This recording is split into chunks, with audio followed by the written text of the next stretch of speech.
একটা গাছের ডাল ভেঙে পড়েছে সুদামার পিঠে। কানাই কেঁদে উঠলেন, সুদামা তোর কি লেগেছে বন্ধু? সুদামা বলছে, কানাই রে, আমি তো সাধারণ ব্রাহ্মণের ছেলে, আমার কষ্ট হয় না রে।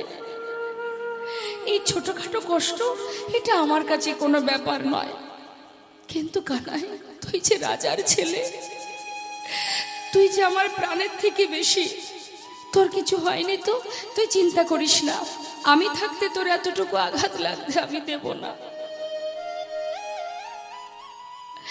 দুই বন্ধু জঙ্গলের গভীর ঘন জঙ্গল, চারিদিকে অন্ধকার, ঝড় বৃষ্টির মধ্যে দিয়ে তারা অপেক্ষা করছে। হঠাৎ সুদামা কানাইকে নিয়ে একটা গাছের ডালে উঠে বসে আছে। এমন ভাবে বসেছে দুজন, একজন বসেছে উপরের ডালে, একজন বসেছে নিচের ডালে, অর্থাৎ সুদামা উপরে আর কানাই নিচে।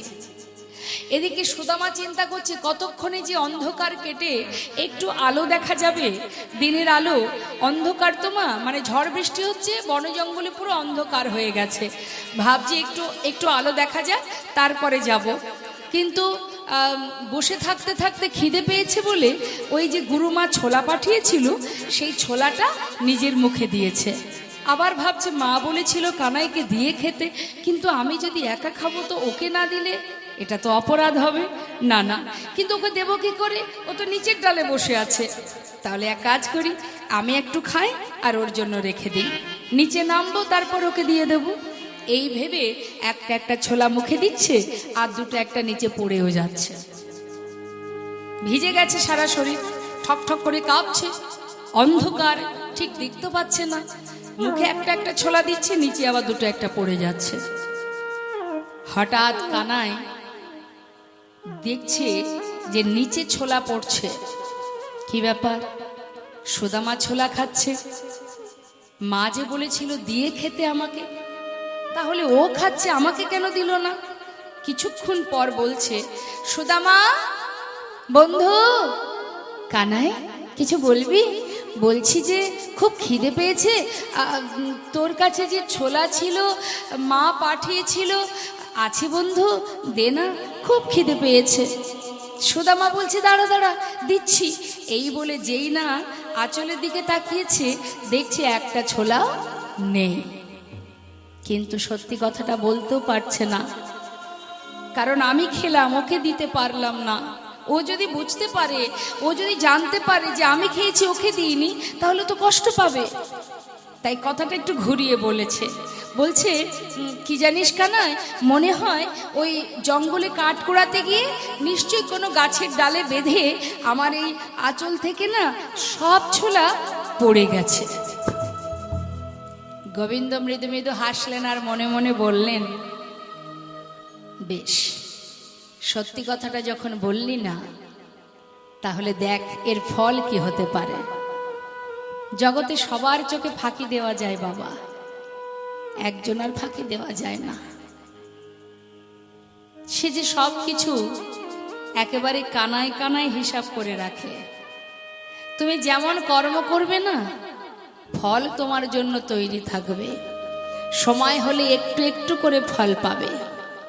কে জানে আজ যা আমার দিন কেটে গেল, কাল আমার দিন কি আসবে বলতে পারবেন আপনারা? কাল আপনার কিভাবে দিন যাবে, আপনার কালকে কি হবে আপনি জানেন? জানেন না, কিন্তু সে জানে যে কাল আপনার কি হতে পারে। তাই সদা সর্বদাই কখনো অসৎ কর্ম, মিথ্যা কথা বা কোনো রকম কোনো অন্যায়মূলক কাজ করতে নেই। আজ তুমি যেভাবে আছো, এর কর্মটা তুমি আগে করেছো, তাই তুমি এখন এরকম আছো।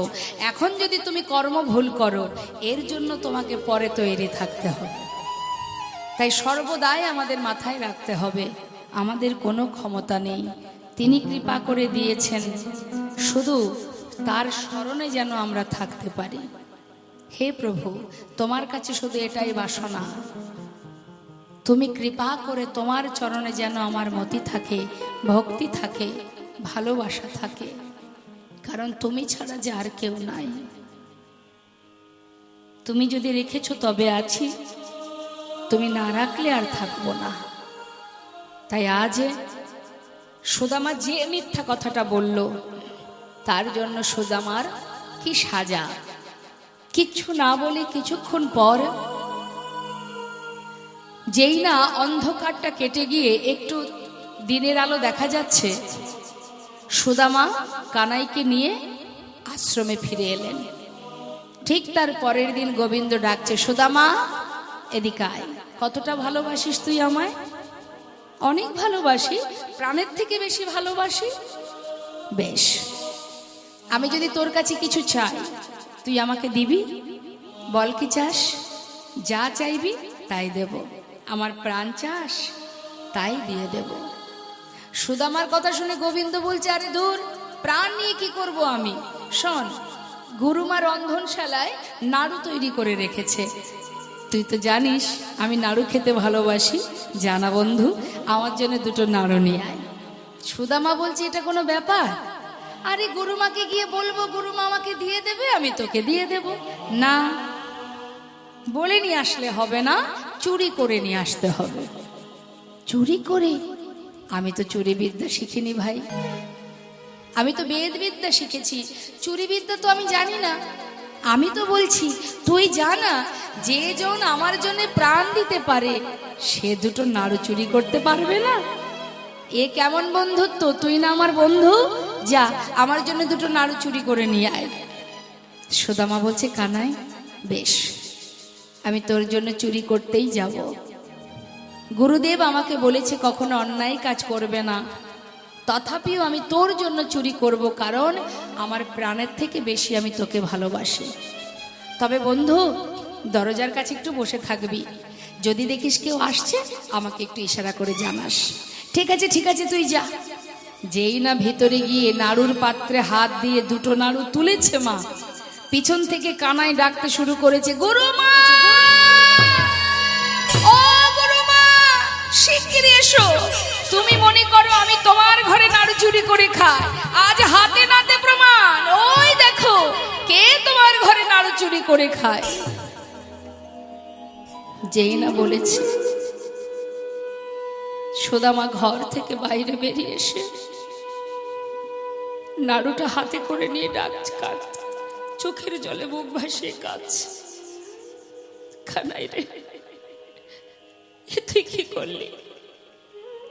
আমি তো তোকে আগেই বলেছি আমি চুরি করতে জানি না, আমি তোর জন্য চুরি করতে গিয়েছি। বন্ধু, কোন অপরাধের সাজা দিলি তুই? বল।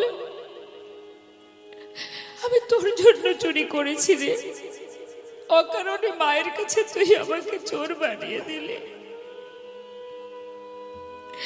জানিস কানাই, আমার জীবনে কোনো কষ্ট এলেও না আমার কোনো দুঃখ হয় না। তুই যখন বৃন্দাবন ছেড়ে মথুরায় চলে গিয়েছিলি, আমি তোর জন্য পাগল হয়েছিলাম। কিন্তু কানাই রে, আজ তোর মতো সখাকে কাছে পেয়ে, তোর মতো বন্ধুকে কাছে পেয়ে আমি সব কিছু ভুলে প্রাণের থেকে তোকে আমি নিজের করে রেখেছি। জানি না কোন কারণে তুই মায়ের কাছে অকারণে আমায় চোর বানালি। কিন্তু কানাই শোন, আমার মা বলে তুই নাকি ভগবান, কিন্তু আমি তো জানি না তুই ভগবান কিনা।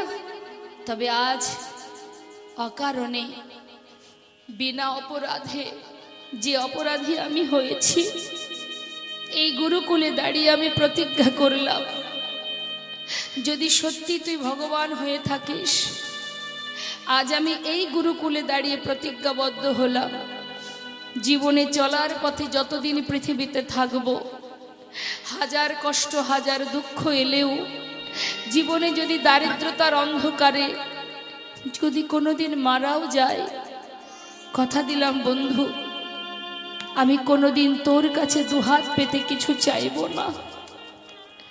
গোবিন্দ মৃদু মৃদু হেসে বললেন, তবে শোন বন্ধু, তুই যতদিন আমার কাছে চাইবি না আমিও কিছু দেব না।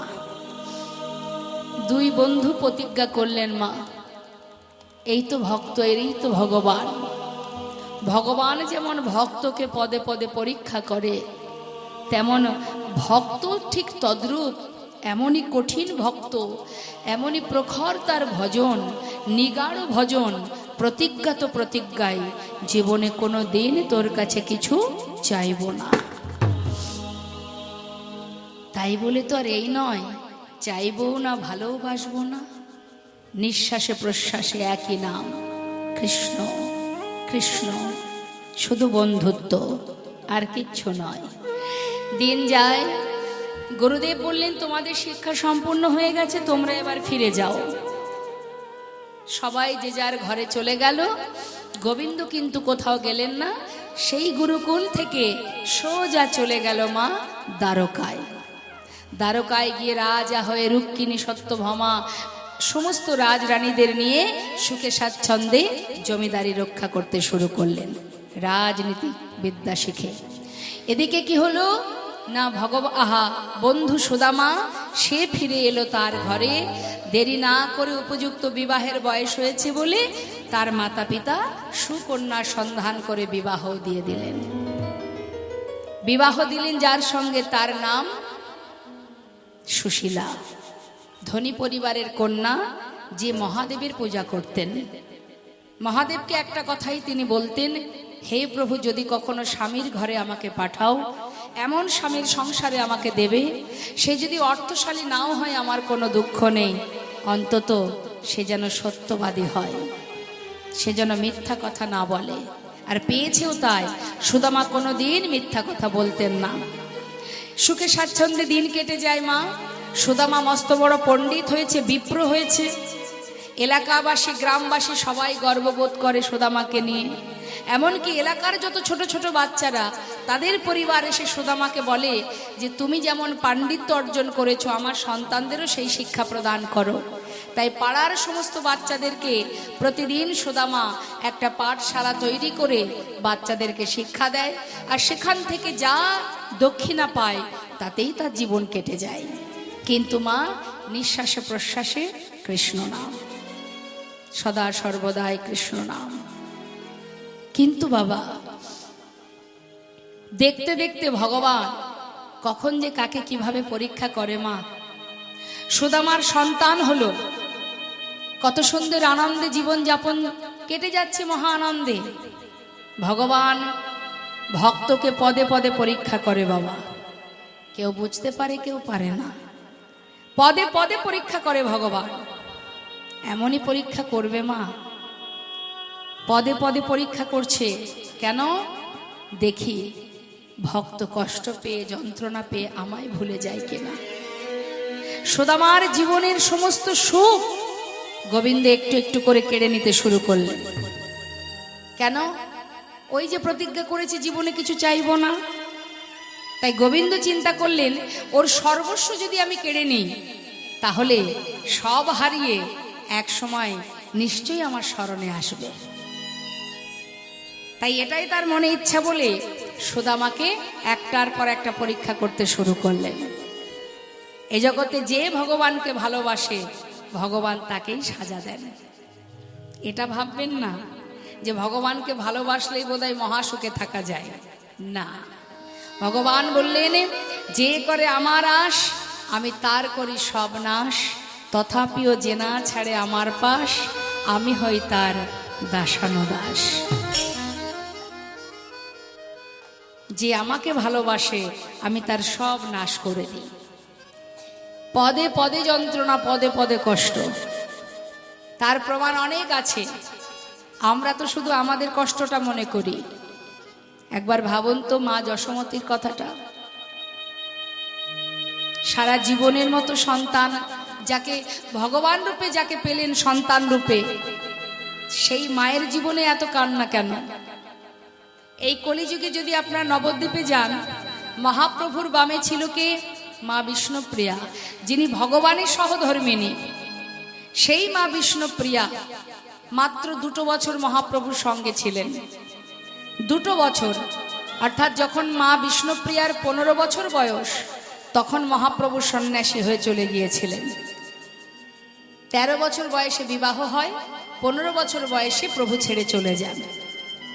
আর সেই দিন থেকে মৃত্যুকাল পর্যন্ত মা বিষ্ণুপ্রিয়া 4 দেওয়ালের মধ্যে নিজেকে বেঁধে রেখে গৌরহরির সেবা করে গেছেন।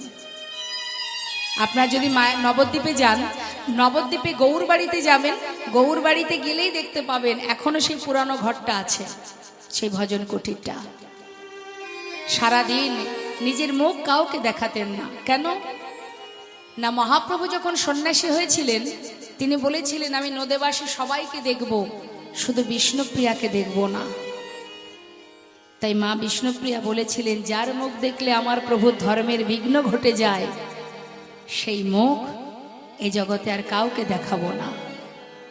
কিন্তু সারাদিন দারু বিগ্রহ কাষ্ঠ বিগ্রহ সেবা দিতেন আর গৌর গৌর গৌর গৌর জপ করতেন। যতবার মুখে বলতেন ততবার একটা করে চাল আলাদা করে রাখতেন। দিনের শেষে যতটুকু তন্ডুল হতো সেটাকে সিদ্ধ করে শাশুড়ি মা সচিমাকে দিতেন, বাড়ির কাজের লোক তাকে দিতেন, মানে ঈশান। অবশেষে যেটুকু বেঁচে থাকতো নিজে সেবা করতেন। কেন না, বেঁচে যদি না থাকি আমার গৌরহরির সেবা করব কি করে। সারাদিন গৌর গৌর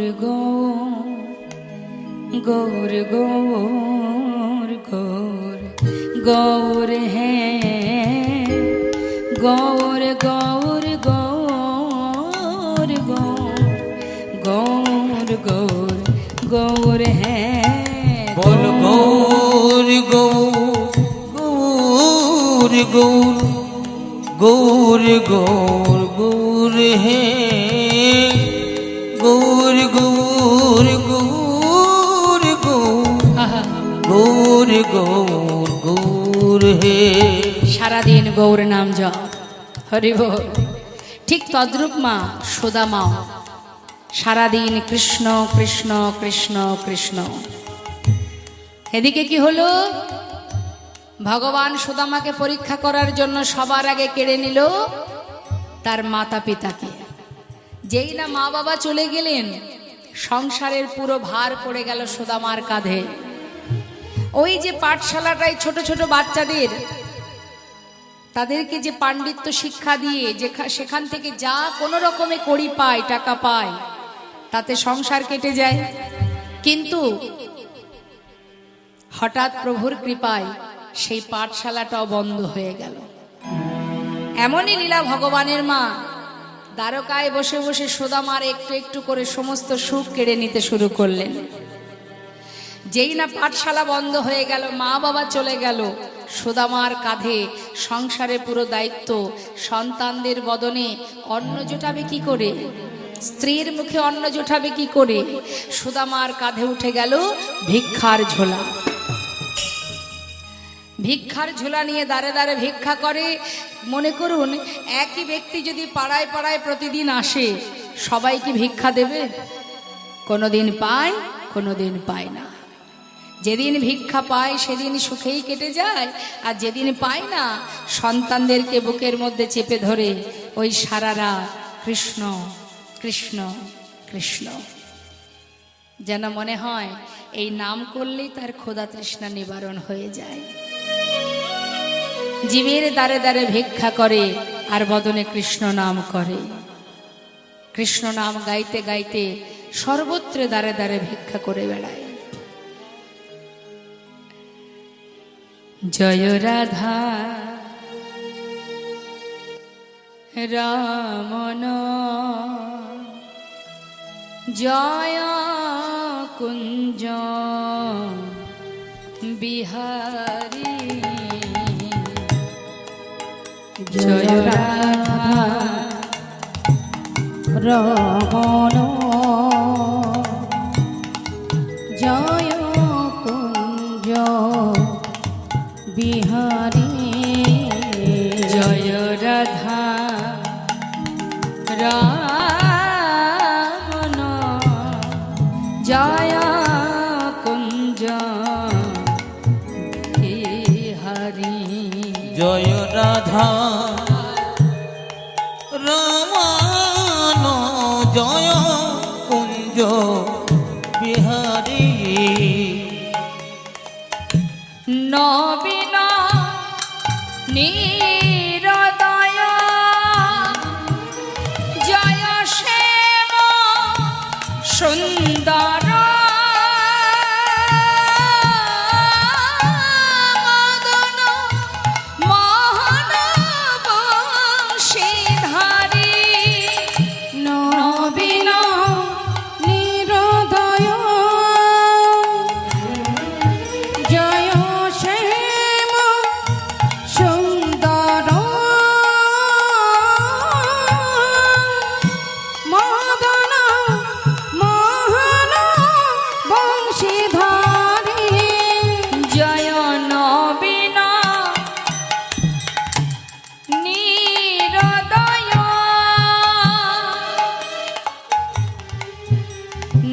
নবীন নিরদয় নবীন নিরদয় নবীন নিরদয় ওই নবীন নিরদয় জয় শ্যাম সুন্দর মদন মোহন বংশীধারী রাধা রাম বিদায় মোহন হরি বল হরি বল। বিহারী জয় রাধা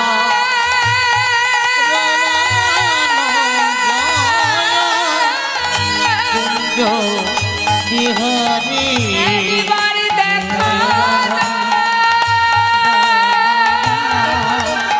জয় দেখা রাধা দেখা জয় কুঞ্জ বিহারী জয় রাধা রাম জয় কুঞ্জ বিহারী আম গাছের নিচে দাঁড়িয়েছে মা, আর এদিকে গোবিন্দ আমার চোখের জল ফেলছে, সুদামার চরণে চরণ ধোয়াচ্ছে। আর যখন চরণের জলের ফোঁটা পড়ছে, সুদামা চিন্তা করছে কি ব্যাপার, আকাশেও মেঘ করেনি, আমার পায়ে জল আসছে কোথা থেকে? তবে কি কানাই কাঁদছে? ভক্ত তো, সুদামা কানাইকে বড় ভালোবাসে, প্রাণের থেকে বেশি। এই সুদামা কে গো মা? এই সুদামা হচ্ছে ত্রেতা যুগে যে ছিল, এই সুদামা যে ছিল প্রভু রামচন্দ্রের ভাই, যার নাম হচ্ছে ভরত। এই সুদামা কানাইকে বড় ভালোবাসে। রাম অবতারে ভরত যখন কিনা প্রভু রামচন্দ্র 14 বৎসরের জন্য বনে গিয়েছিলেন, ভরত কিন্তু জানতেন না। যখন এসে শুনলেন যে তার মায়ের কারণে দাদা বনবাসী হয়েছে, তখন সেই ভরত ছুটতে ছুটতে বনে গিয়ে দাদার চরণ ধরে তাকে ফিরিয়ে নিয়ে আসার জন্য চেষ্টা করেছিলেন। কিন্তু প্রভু রামচন্দ্র বলেছিলেন, ভাই, আমি যেহেতু পিতৃবাক্য পালন করছি, তাই আজ আমার পিতা তিনি চলে গেছেন, ইহলোক ছেড়ে পরলোক গমন করেছেন। আর পিতা চলে গেছে বলে তার সেই বাক্য আমি লঙ্ঘন করব কি করে? যেতেই যদি হয় আমি 14 বৎসর পরে ফিরব। তখন ভরত বলেছিলেন, দাদা, তুমি যদি নাই আসবে, তবে তোমার পাদুকা দুটি আমাকে দাও। ওই পাদুকা দুটি সিংহাসনে রেখে আমি রাজত্ব করব এই 14 বৎসর।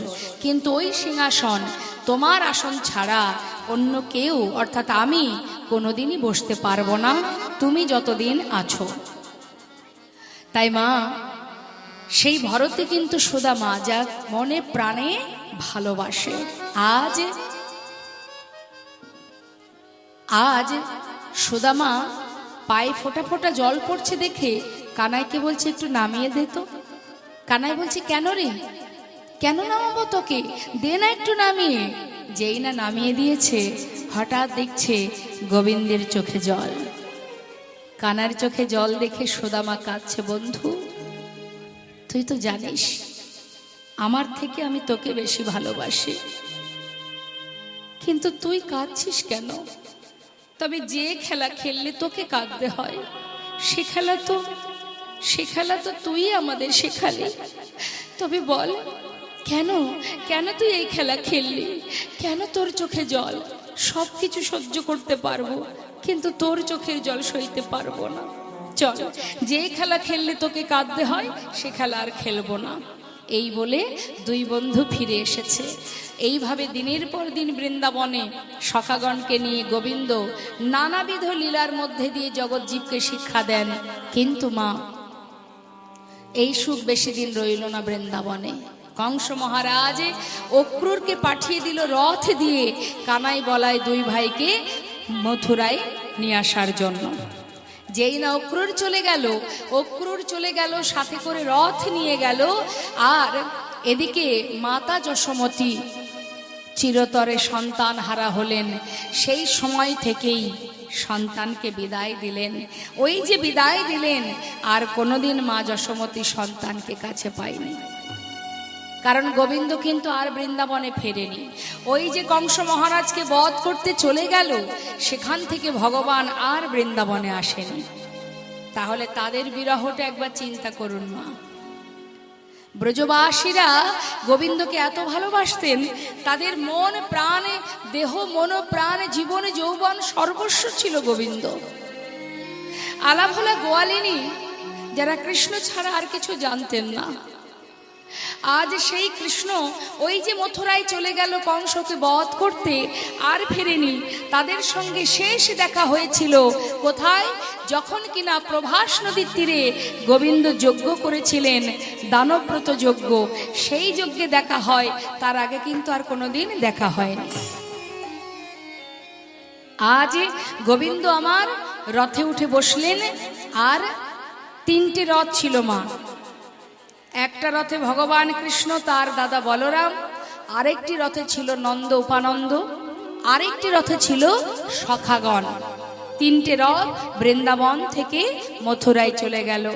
আর এদিকে হলো কি না, মথুরায় চলে যাবার পর কংসকে উদ্ধার করে, সবাইকে কারাগার থেকে উদ্ধার করে ভগবান কৃষ্ণ সবাইকে বললেন, দেখো তোমরা এবার বৃন্দাবনে ফিরে যাও, আমি আর দাদা কিছুদিন পর যাব। গোবিন্দ কিন্তু আর বৃন্দাবনে আসেনি। কিন্তু বৃন্দাবন থেকে আসার পথে মা, আপনারা হয়তো শুনেছেন মাথুর লীলা, আপনারা শুনেছেন হয়তো অনেকে। যখন মথুরায় চলে যায়, বৃন্দাবনের ব্রজগোপীরা অর্থাৎ সখীগণ যারা রাস্তার মাঝখানে শুয়েছিলেন, বলেছিলেন, হে গোবিন্দ, যাবেই যদি আমাদের বক্ষের উপর দিয়ে রথের চাকা নিয়ে যাও। কারণ তুমি যদি রথ চালিয়ে চিরতরে যখন আমাদের ছেড়ে চলে যাচ্ছ, শাস্ত্রে আছে মৃত্যুকালে সব দর্শন করলে তার যাত্রা শুভ হয়। আর শাস্ত্রে এও আছে মৃত্যুকালে যদি কেউ তোমার বদন দর্শন করে, পরের জন্মে সে নাকি আবার তোমাকে পায়। তাই একসঙ্গে দুটো উপকার। তুমি চলে যাবার পর পিছন ফিরে একবার তাকিয়ে আমাদের সব দেহ দর্শন করবে, তোমার যাত্রাও শুভ হবে। আর মৃত্যুর আগে তোমার বদন আমরা দর্শন করব, তাহলে আমাদেরও পরজন্মে তোমায় পাওয়া হবে। গোবিন্দ সকল সখীকে সান্ত্বনা দিয়ে বিদায় নেবার কালে সখীরা বলে উঠলেন, হে গোবিন্দ, বৃন্দাবন ছেড়ে মথুরায় যাচ্ছ, তাহলে বৃন্দাবনের যিনি রাজা তার কাছ থেকে অনুমতি নিতে হবে না? কে সে রাজা? প্রেমময়ী রাধারানী। শ্রীমতী রাধারানী যমুনার ধারে বসে আছেন মা। গোবিন্দ আমার রাধারানীর কাছে গিয়ে দাঁড়ালেন, রাধে, আমাকে বিদায় দাও, আমি তোমার যোগ্য নই, তাই চিরতরে তোমায় ছেড়ে চলে যাচ্ছি। তুমি তো জানো রাধে, কংসকে বধ করতে হবে আমায়। তাই রাধে, আমাকে বিদায় দাও, আর যাবার আগে আমার এই বাঁশিটা আমি তোমায় সঁপে দিলাম, তুমি রাখো, কারণ আমি তো আর বৃন্দাবনে থাকবো না, এ বাঁশি আমার আর কোনো কাজে লাগবে না। শ্রীমতী রাধারানী বললেন, বধূ, যার বাঁশি তার হাতেই মানায়, আমি নিয়ে কি করব। কেন? যখনই আমাকে মনে পড়বে তখনই তুমি বাঁশি বাজাবে। বধূ, ঠিকই বলেছ, তোমার কথা যখন মনে পড়বে তখন বাঁশি বাজাবো। কিন্তু বধূ, মানুষ যদি কখনো ভুলে যায় তবে তার আবার পুনরায় মনে পড়ে।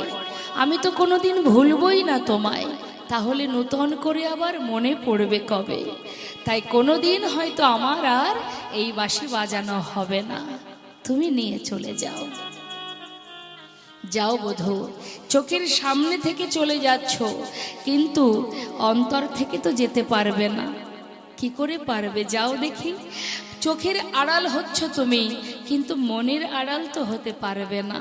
সর্বদাই তুমি তো আমার হৃদয় জুড়েই আছো। বিদায় নিলেন মা। চিরতরে গোবিন্দ কংস মহারাজকে মুক্ত করে, তাকে বধ করে, সমস্ত কারাগারে যতজন ছিল সবাইকে উদ্ধার করে, মা দেবকী, বসুদেব সবাইকে উদ্ধার করার পর ভগবান কৃষ্ণচন্দ্র সেখান থেকে গিয়েছিলেন গুরুকুলে। অনাদি আদি গোবিন্দ বিশ্ব ব্রহ্মাণ্ডের মালিক, তিনি এসছেন কোথায়? গুরুকুলে শিক্ষা নেবার জন্য। ভাবুন একবার, যিনি ষড়ৈশ্বর্যপূর্ণ ভগবান, যিনি অনাদির আদি, তিনি এসেছেন রাজনীতিবিদ্যা শেখার জন্য। গুরুকুলে এসেছেন, গুরু শান্তিপুনি মুনির আশ্রম। হরি বল। আগেকার সময়ে তো এত স্কুল কলেজ ছিল না, ছেলে মেয়েদের লেখাপড়া তো করাতে গেলে, শিক্ষা দিতে গেলে তাকে গুরুকুলে পাঠানো হতো। আগেকার সময়ে নিয়মটা ছিল। এখন না হয় অনেক সিস্টেম হয়েছে, অনেক স্কুল কলেজ হয়েছে। এখন বাবা গুরুকুলে গেছে কে? কৃষ্ণ আর বলরাম দুজনে গেছে শিক্ষা নেবে। এদিকে হয়েছে কি, বৃন্দাবনে কৃষ্ণের প্রিয় বন্ধু, প্রিয় সখা সুদামা কৃষ্ণ হারা হয়ে পাগলের মতো পথে পথে ঘোরে। তাই কৃষ্ণকে পাওয়ার জন্য পথে পথে যখন ঘোরে, তার পিতা, যার নাম মুকুটমণি আর মায়ের নাম রচনা দেবী, এই মুকুটমণি তিনি পথে পথে ঘোরে যে কোথায় আছে আমার ছেলের বন্ধু অর্থাৎ কৃষ্ণ, যেখানে আমি কানাইকে পাবো সেখানে আমি আমার সুদামাকে রেখে আসব। তাই তিনি দেরি না করে চারিধারে খুঁজতে খুঁজতে খবর পেলেন যে কৃষ্ণ আর বলরাম আছে গুরুগৃহে, মানে গুরুকুলে।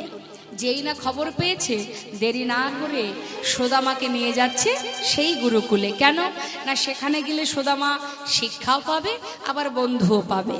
তাই নিয়ে যাচ্ছে খবর পেয়ে। মহাজন বললেন, দেখো, শিক্ষার উদ্দেশ্যে আজি তাহায় চলিল, শিক্ষার উদ্দেশ্যে আজি তাহায় চলিল, শিক্ষার উদ্দেশ্যে আজি তাহায় চলিল, শিক্ষার উদ্দেশ্যে আজি তাহায় চলিল। বহুদিন পরে ভাই কানাইকে পাইল, বহুদিন পরে ভাই কানাইকে পাইল, বহুদিন পরে ভাই কানাইকে পাইল, বহুদিন পরে ভাই কানাইকে পাইল। আহায় আনন্দ ধরে না, আনন্দ ধরে না, আনন্দ ধরে না, আনন্দ ধরে না, ভাই কানাইকে কাছে পেয়ে আনন্দ ধরে না, ভাই কানাইকে কাছে পেয়ে আনন্দ ধরে না। বহুদিন পরে ভাই কানাইকে পাইল, বহুদিন পরে ভাই কানাইকে পাইল। ভগবান কৃষ্ণচন্দ্র প্রতিদিনের ন্যায় সখাগণকে সাথে করে নিয়ে বনমাঝে এসেছেন নানাবিধ খেলার ছলে জগৎজীবকে শিক্ষা দিতে। ওমা, আমার দিকে, আমার দিকে ডেকে দিন, এদিকে তাকান। ভগবান কৃষ্ণচন্দ্র তিনি খেলা করছেন বালক রূপে বৃন্দাবনে, কিন্তু প্রকৃত খেলা করছেন তিনি এই বিশ্ব ব্রহ্মাণ্ডটাকে নিয়ে। তো তিনি বালক রূপে বৃন্দাবনে এসেছেন, গোলকধাম থেকে বৃন্দাবন, অর্থাৎ গোলকধাম থেকে ভুলোক। হ্যাঁ, এসেছে কোথা থেকে? গোলক থেকে। কোথায় না ভুলোকে, অর্থাৎ আমরা যেখানে আছি। তা একবার তো আসেননি, 4 বার এসেছেন। সত্য, ত্রেতা, দ্বাপর, কলি, 4 বারই এসেছেন। আর এসেছেন কোথায়? এই পৃথিবীর একটি স্থান, যেটা হলো ভারতবর্ষ, অর্থাৎ ভারত ভূমিতে, তাই না? সেই জন্য কিন্তু মা আমাদের এই ভারতভূমি, ভারতবর্ষ পুণ্যভূমি। কারণ ভগবান 4 বারই এসেছেন এই ভারতভূমিতে।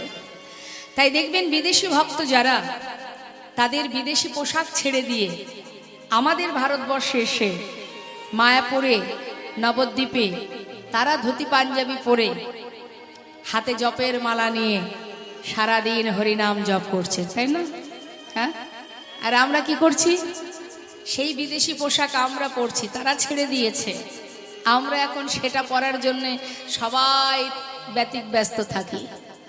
বিদেশি পোশাক তারা ছেড়ে দিয়ে ধুতি পাঞ্জাবি পরে ঘুরে বেড়াচ্ছে, আর আমরা বাঙালি হয়ে যাকে আমরা পেয়েছি ঘরে, মহাপ্রভুকে, আমরা তার আদর্শে না চলে আমরা বিদেশি পোশাক, বিদেশি সাজসজ্জা এগুলো পছন্দ করি। লক্ষ্য করে দেখবেন বিদেশিরা আমাদের দেশে এসে বাংলা ভাষা শেখার চেষ্টা করে। কেন বলুন তো? না, মহাপ্রভু বাংলায় কথা বলে, তাদেরও মনে ইচ্ছা আমরা যেন বাংলায় কথা বলতে পারি। তাহলে কি হবে? প্রভু যে ভাষায় কথা বলে আমরাও তো সেই ভাষায় কথা বলতে পারবো। আর আমরা দিনে দিনে বাংলা ভাষাকে ছেড়ে দিয়ে যত অন্যান্য দেশের ভাষাকে ব্যবহার করার চেষ্টা করি। দিনে দিনে আমরা ভগবানকে কাছে পেয়ে আমাদের অবনতি হচ্ছে। আজ সেই করুণাময় দাপর যুগে এসেছেন কৃষ্ণ রূপে, বালক বেশে, নন্দ মহারাজের অঙ্গনে মায়ের কোল, মা যশোমতীর কোল আলো করে এসে বনমাঝে সখাগণকে নিয়ে খেলা করছে। কিন্তু তার মনে একটা বাসনা জেগেছে। মা, কি বাসনা? দেখুন, আমাদের যেমন বাসনা জাগে, আমাদের যিনি পিতা তারও কিন্তু বাসনা জাগে। যিনি জগৎ পিতা তার কি বাসনা? আমাদের বাসনা জাগলে আমরা কার কাছে জানাই? ভগবানের কাছে। যখন আমাদের ইহজগতের কোনো ব্যক্তি আমাদের মনের ইচ্ছা পূরণ করতে না পারে, আমরা ভগবানের কাছে যাই, হে ভগবান, আমার মনে এই বাসনা তুমি ছাড়া কেউ পারবে না পূরণ করতে। তাহলে আমাদের বাসনা জাগলে ভগবানের কাছে জানাই, আর ভগবানেরও মনে বাসনা জাগে। তার কি বাসনা? আর তার যে বাসনা জাগে সে কি করে তার মনোবাঞ্ছা পূর্ণ করে? না, ভক্তের দ্বারা সে নিজের মনোবাঞ্ছা পূর্ণ করে নেয়। আজ তার মনে কি বাসনা জেগেছে জানেন মা? তার বাসনা জেগেছে ভক্তরা যে আমাকে এত ভালোবাসে, আমিও ভক্তদের, মানে ভক্তরা যেমন আমার চরণ সেবা করে, আমার চরণ পূজা করে, করে তারা যে কি আনন্দ পায়, আমি যদি তাদের চরণ পূজা করতে পারি তবে আমিও বুঝবো যে চরণ সেবা করলে তার মধ্যে কি আনন্দ। অর্থাৎ ভক্তরা ভগবানের চরণ সেবা দিয়ে যে আনন্দ পায়, সেই আনন্দটা উপভোগ করার ইচ্ছা হয়েছে আজ আমার গোবিন্দের। তাই মহাজন লীলা শ্রবণ করে গোবিন্দের অন্তরের কথা জানতে পেরে পদকর্তা বললেন, দয়াময়, যদি তুমি ভক্তের এই ভক্তি সন্দেশ সেবা করতে চাও তাহলে ভগবান হয়ে থাকলে হবে না। তুমি যদি ভক্ত হয়ে ভক্তচরণ ধুলি অঙ্গে মাখতে পারো, সেবা দিতে পারো, তবেই তো বুঝবে চরণ সেবায় কত আনন্দ। বেশ, আজ আমার প্রভু কি করলেন? চরণ সেবা করবেন বলে সুন্দর করে একটা বুদ্ধি আটলেন। কি করলেন? একটা নূতন খেলার বন্দোবস্ত করলেন। এই সখা, আমরা যতগুলি সখা আছি ততগুলি পত্র তুলে নিয়ে আয়, আজ একটা নূতন খেলা করব। আজকের খেলাটি হবে পাতা পাতা খেলা। যা না, পাতা তুলে নিয়ে আয়, যতগুলি সখা ততগুলি পত্র তুলবে। কিন্তু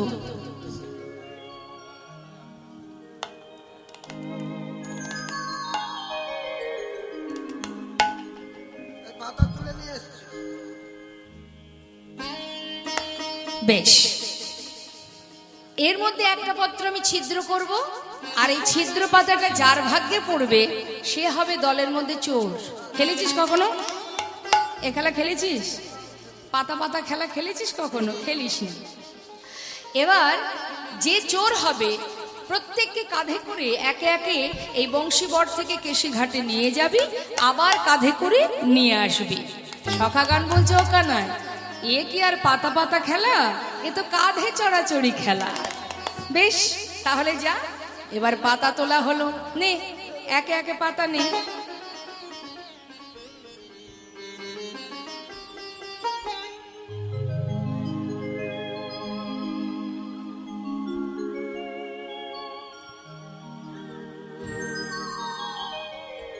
এই পাতা দেখা, কার পাতা ছিদ্র পড়েছে দেখি।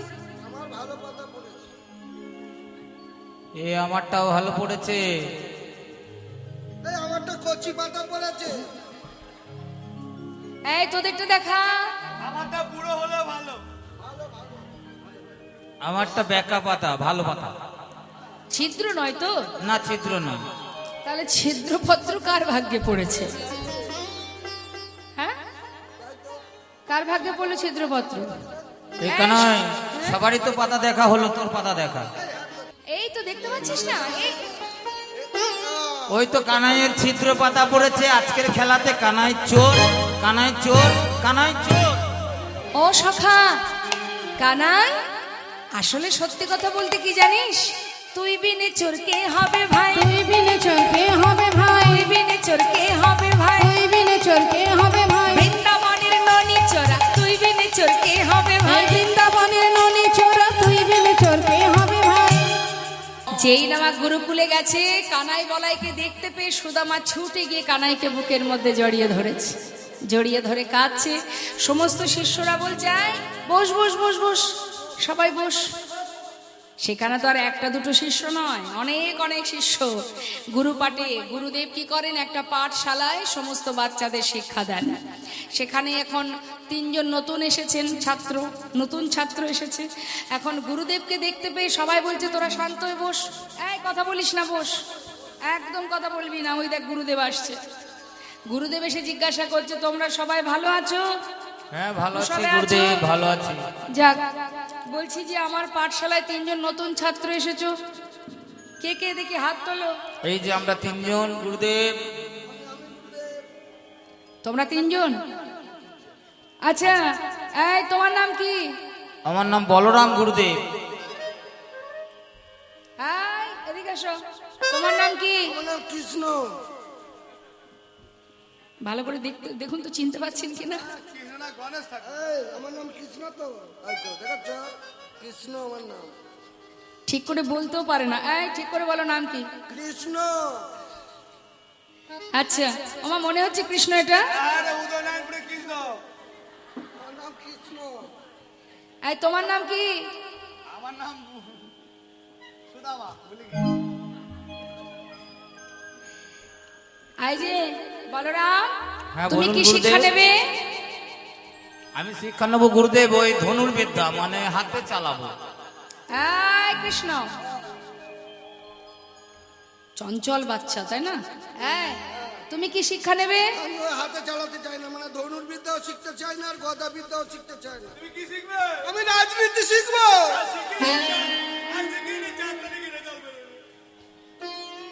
বেশ, রাজনীতি শিখবে, বেশ বেশ। এই তোমার নাম কি? আমার নাম সুদামা।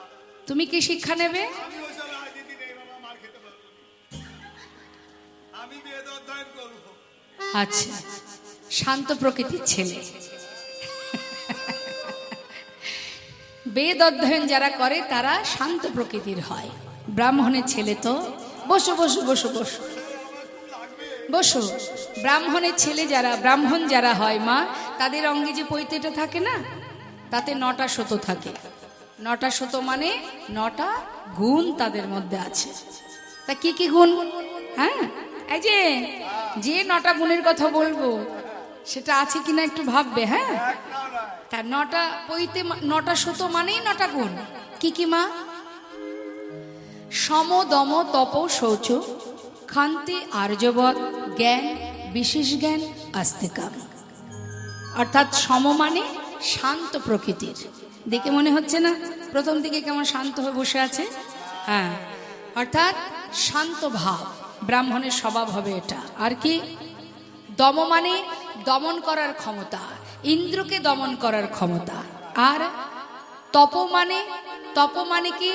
তপ মানে তপস্যা, অর্থাৎ ব্রাহ্মণ যারা হন তাদের তপস্যা করার শক্তি থাকতে হবে। আর কি? সম দম তপ শৌচ, অর্থাৎ পবিত্রতা। পবিত্রতা মানে কি? পরিষ্কার কাপড় পরলে পবিত্রতা নয়। পবিত্রতা অর্থাৎ ভিতরটাকে পরিষ্কার করতে হবে। সাবান মেখে শুধু গায়ের রং পরিষ্কার করলে হবে না, ভিতরটা পরিষ্কার করতে হবে। এটা ব্রাহ্মণের স্বভাব। আর কি বললেন? বললেন আর্যবধ অর্থাৎ সরলতা। আর কি? খান্তি মানে ক্ষমা করা। ব্রাহ্মণের স্বভাব কিন্তু অভিশাপ দেওয়া নয়, তাদের স্বভাব হচ্ছে ক্ষমা করা। আর কি বললেন? জ্ঞান, বিশেষ জ্ঞান, আস্তিকাম। জ্ঞান অর্থাৎ যারা ব্রাহ্মণ হয় তাদের অনেক শাস্ত্র পড়তে হয়, অর্থাৎ জ্ঞানের প্রয়োজন, বিদ্যার প্রয়োজন। আর বিদ্যা অর্জন করলে বিশেষ জ্ঞানের অধিকারী হওয়া যায়। আর যারা বিশেষ জ্ঞানের অধিকারী হয়েছে, শাস্ত্রে বললেন জ্ঞানের পরে বিশেষ জ্ঞান, আর বিশেষ জ্ঞান অর্জন হবার পর শাস্ত্রে বললেন তার মধ্যে আর শেষ গুণ কি না, সেটা হলো আস্তিকাম, ভগবানের চরণে একনিষ্ঠ ভক্তি প্রয়োজন। তাহলে এই গুণগুলো সব ব্রাহ্মণদের মধ্যে থাকতে হবে, তাই তো? তাই জন্য তাদেরকে 9টা শত দেওয়া হয়, বারবার স্মরণ করানো হয়। শাস্ত্রে বললেন জন্ম জায়তে শূদ্র সংস্কারেণ দ্বিজ, বেদ পাঠের ভাবে বিপ্র, আর ব্রহ্ম জানন্তি ব্রাহ্মণ। বাবা, শুধু যে ব্রাহ্মণের সন্তান ব্রাহ্মণ হবে এমন কোনো নিয়ম কিন্তু নয়। ব্রাহ্মণের সন্তান যেমন ব্রাহ্মণ হয়, আবার যদি মনে করো অন্য কোনো জাতি, তার যদি ব্রহ্মত্ব জ্ঞান থাকে, সেও ব্রাহ্মণ হতে পারে। যার মধ্যে ব্রহ্মত্ব জ্ঞান আছে সে যে কুলেই জন্ম নিক না কেন, যার ব্রহ্মত্ব জ্ঞান অর্জন হয়েছে সেই হচ্ছে ব্রাহ্মণ। তাই এবার কি হলো? সুদামা কি শিখছে? সুদামা কিন্তু ব্রহ্মত্ব জ্ঞান অর্জন করছে না, সে শিখছে কি না বেদ অধ্যয়ন। যারা বেদ অধ্যয়ন করে তাদের বলা হয় বিপ্র, তারা ব্রাহ্মণ নন, তাদেরকে বলা হয় বিপ্র। তাহলে শিক্ষা সবাই নেবে, বেদের 4টে ভাগ সবাই আপনারা জানেন। তো এবার গুরুদেব শিক্ষা দিচ্ছে বটে, হঠাৎ করে গুরুমা ডাক দিলেন, সুদামা, শুধুমাত্র শিক্ষা নিলে হবে না বাবা, হ্যাঁ, একটু রান্নাঘরে কাঠ ফুরিয়ে গেছে, যাও জঙ্গল থেকে কাঠ কুড়িয়ে নিয়ে এসো। আর গুরুদেব একটা কথা সুদামাকে বলেছে যে কোনোদিন তুমি কখনো যে মুখে বেদ পাঠ করবে এই মুখে কখনো মিথ্যা কথা বলবে না, পাপমূলক কাজ করবে না, অন্যায় করবে না, কারণ তোমার বাক্য ব্রহ্ম, অর্থাৎ যে বাক্যে বেদ পাঠ হয় সেই বাক্য ব্রহ্ম। তাই তুমি কোনো দিন মিথ্যা কথা বলবে না। ভালো কথা, সে কোনোদিন গুরু বাক্য লঙ্ঘন করে না। সুদামা, যাও কাঠ কুড়িয়ে নিয়ে এসো, কিন্তু হ্যাঁ একা একা যাবে না, একা একা ভালো লাগবে না, সাথে করে কানাইকে নিয়ে যাবে, আর কিছু ভিজে ছোলা আঁচলে বেঁধে দিচ্ছি, খিদে পেলে দুজনে ভাগ করে খাবে। দুইজনকে পাঠিয়েছে। কৃষ্ণ আর সুদামারে পাঠাইল বনে, কৃষ্ণ আর সুদামারে পাঠাইল বনে, কৃষ্ণ আর সুদামারে পাঠাইল বনে, কাটা নিতে চলে তারা আনন্দিত মনে, কাটা নিতে চলে তারা আনন্দিত মনে। আনন্দ ধরে না, নানা আনন্দ ধরে না, কৃষ্ণ আর সুদামার আনন্দ ধরে ওই না, না কৃষ্ণ আর সুদামায়ের আনন্দ ধরে না। কাটা নিতে চলে তারা আনন্দিত মন, কাটা নিতে চলে তারা আনন্দিত মনে, কাটা নিতে চলে তারা আনন্দিত মনে। মনের আনন্দে দুই বন্ধু যাচ্ছে জঙ্গলে কাঠ কুড়াতে। কাঠ কুড়াতে কুড়াতে হঠাৎ শুরু হলো ঝড় বৃষ্টি। হেন কালে হইল তাহার ঝড় ভয়ঙ্কর, চারিদিকে ভরিল ঘন অন্ধকার, চারিদিকে ভরিল ওই ঘন অন্ধকার। ঘন অন্ধকার, ঝড় বৃষ্টি একে অপরকে হারিয়ে ফেলেছে। না পাচ্ছে সুদামাকে দেখতে, না পাচ্ছে কানাইকে দেখতে, চিৎকার করছে কানা, সুদামা, সুদামা, সুদামা। বৈষ্ণব মহাজনগণ, ভগবানের লীলামৃত তার মহিমা যে পদের মাধ্যম দিয়ে আমাদের মতো জীবকে দেখিয়েছে, তাই তো আজ আমরা তাদেরকে চিনেছি, না হলে চিনব কি করে? আমাদের ভজন নেই, সাধন নেই, আমরা কি করে তাকে জানতে পারবো? তাহলে জেনেছি কিভাবে? না বড় বড় মহাপুরুষরা, মহাজন যারা, সিদ্ধ পুরুষ যারা, তাদের ভজন দ্বারা, ভক্তি দ্বারা, সাধনা দ্বারা বিভিন্নভাবে প্রভুর লীলা শ্রবণ করেছে, প্রভুর লীলা দর্শন করেছে, আবার ভাবলতার অন্তরালে বসে পদাবলী করে গেছে। বললেন, শ্রী গৌরাঙ্গের দুটি পদ যার ধন সম্পদ, সে জানে ভগতি রসসার। জগতে আমরা ধন সম্পদ বলতে পৃথিবীতে যা কিছু আছে সেগুলোকে মনে করি, কিন্তু বৈষ্ণব মহাজন বললেন, যদি একবার গভীরভাবে চিন্তা করে দেখো, এক সময় নিরজনে বসে ঘরের একটা জায়গায় বসে শান্ত পরিবেশ, নিরিবিলি পরিবেশে বসে নিজেকে নিজে প্রশ্ন করতে হবে যে এই পৃথিবীতে আমি কে, আমার ঠিকানা কোথায়, পরিচয় কি আমার করণীয়, কোনটি আমার আর কি আমার নয়। এই প্রশ্নের উত্তর যদি তুমি জানতে পারো, নিজেকে জিজ্ঞাসা করো, মন কি तरंग को मार लो बस हो गया भजन, आदत बुरी सुधार लो बस हो गया भजन, आए हो तुम कहाँ से और जाओगे कहाँ, इतना दिल विचार लो बस हो गया भजन। শুধু একটা প্রশ্ন আমাদেরকে জানতে হবে মা, যে আমি কে, আমি অর্থাৎ কি। জগতে যা কিছু দেখতে পাচ্ছি সেটাও আমি নই, আমার দেহটাও আমি নই, দেহের উপরে যা কিছু আমরা দেখতে পাচ্ছি, চোখ, হাত, পা, যা কিছু আছে, দশন্দ্রী, ষড়রিপু, এগুলো কোনোটাই আমি নই। তাহলে আমি কোথায় আছি? এই দেহের মধ্যে আমি। যত সময় শ্বাস আছে তত সময় দেহটা আছে, আর দেহটা আছে মানে জগতে সব কিছুই আমার আছে। আর যেদিন শ্বাস থাকবে না সেদিন আর কিছুই থাকবে না। তাহলে যে শ্বাসটা আছে বলে আমি দাঁড়িয়ে আছি বা কথা বলছি বা আপনারা বসে বসে শ্রবণ করছেন, এই যে শ্বাস, যেটা চোখে দেখা যায় না, যেটা অনুভব করতে হয়, সেটাই হলো আমি, সেটাই শুধু আমি, আর সব মিথ্যা। আমার করো বুঝিতে না পারো, আমাতে কি আছে রতন, কোন শক্তি বলে বেড়াই চলি বলে, কিসের অভাবে হয় এ দেহ পতন। দেহের মাঝে আছে প্রাণেরই সঞ্চার, তাহাতেই বলি আমার, প্রাণ গেলে হবে সবাকার, সব নেশারে স্বপন। ঘুমের মধ্যে স্বপ্ন দেখে আমরা অনেক কিছু দেখি না মা, কোথায় যেন পাহাড় পর্বতে চলে যাচ্ছি, 7 সমুদ্র 13 নদী পার হয়ে যাচ্ছি, যেন বিশাল প্রাসাদ বানিয়েছি, ইত্যাদি ইত্যাদি। এমন স্বপ্ন আমরা দেখি, অর্থাৎ এটা ঘুম ঘরে স্বপ্ন দেখি, কিন্তু প্রকৃতভাবে মায়ার সংসারে মনুষ্যকুলে জন্ম পেয়ে আমরা জেগে জেগেও স্বপ্ন দেখছি। এটা শুধুমাত্র স্বপ্ন, এগুলো কোনোটাই সত্যি নয়। জগতে সব কিছুই রেখে চলে যেতে হবে। তোমার সাধ্য নেই, ক্ষমতা নেই যে তুমি কিছু নিয়ে যেতে পারবে। তাহলে যাব কোথায়, এসেছি কোথা থেকে, আমার জায়গাটা কোথায়? শ্রী গৌরাঙ্গের দুটি পদ যার ধন সম্পদ, যেখান থেকে আসা মা সেখানেই আমাদের ফেরা, তাই না? এসেছি মানে আসার পালা শেষ হয়ে গেছে, বাকি শুধু যাবার পালা। তাহলে যাবোটা কোথায়, যাওয়ার জায়গাটা আমাদের কোথায়?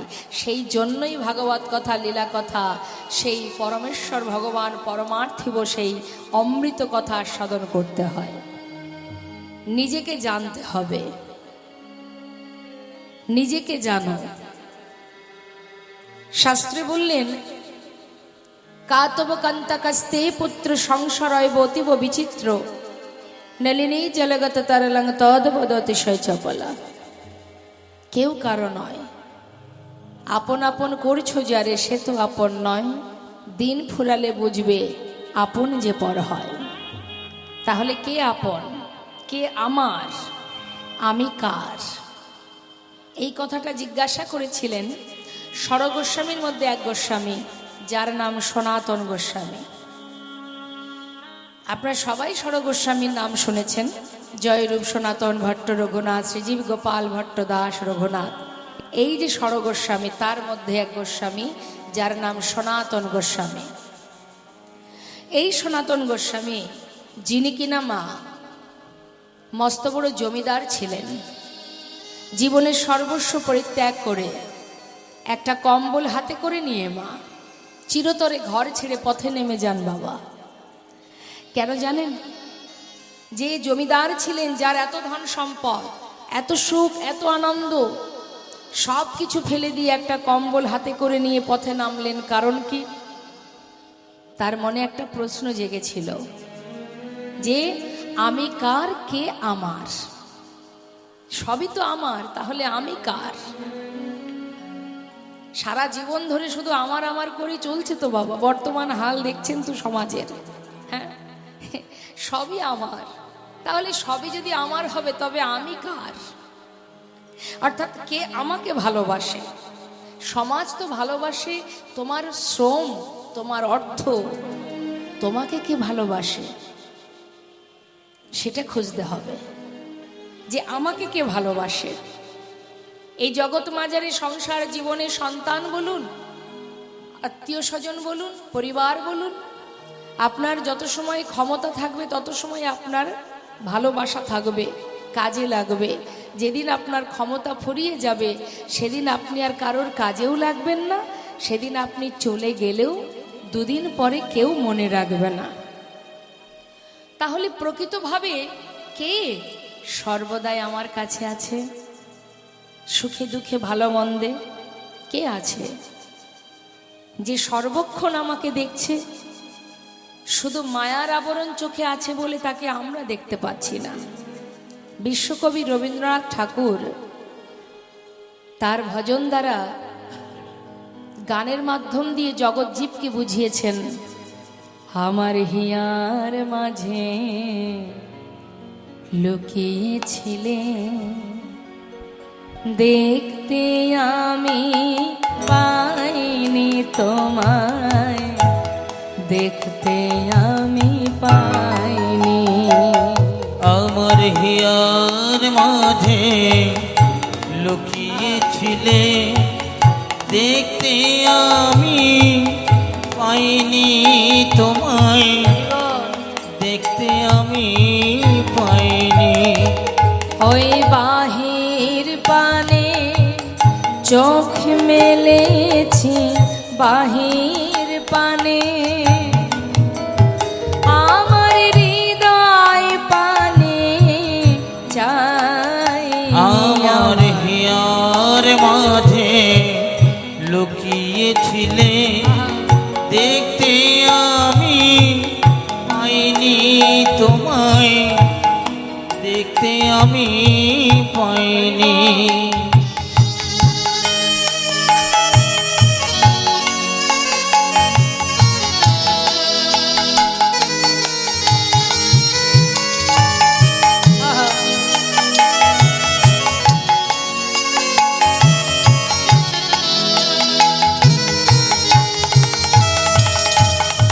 আমার সকল ভালোবাসা, সকল আঘাত, সকল আশায়, আমার সকল ভালোবাসায়, সকল আঘাত, সকল আশা, আমার সকল ভালোবাসা, সকল আঘাত, সকল আশা, তুমি ছিলে আমার কাছে, তুমি ছিলে, আমি তোমার কাছে যাইনি। আমার হিয়ার মাঝে লুকিয়েছিলে, দেখতে আমি পাইনি তোমায়, দেখতে আমি পাইনি।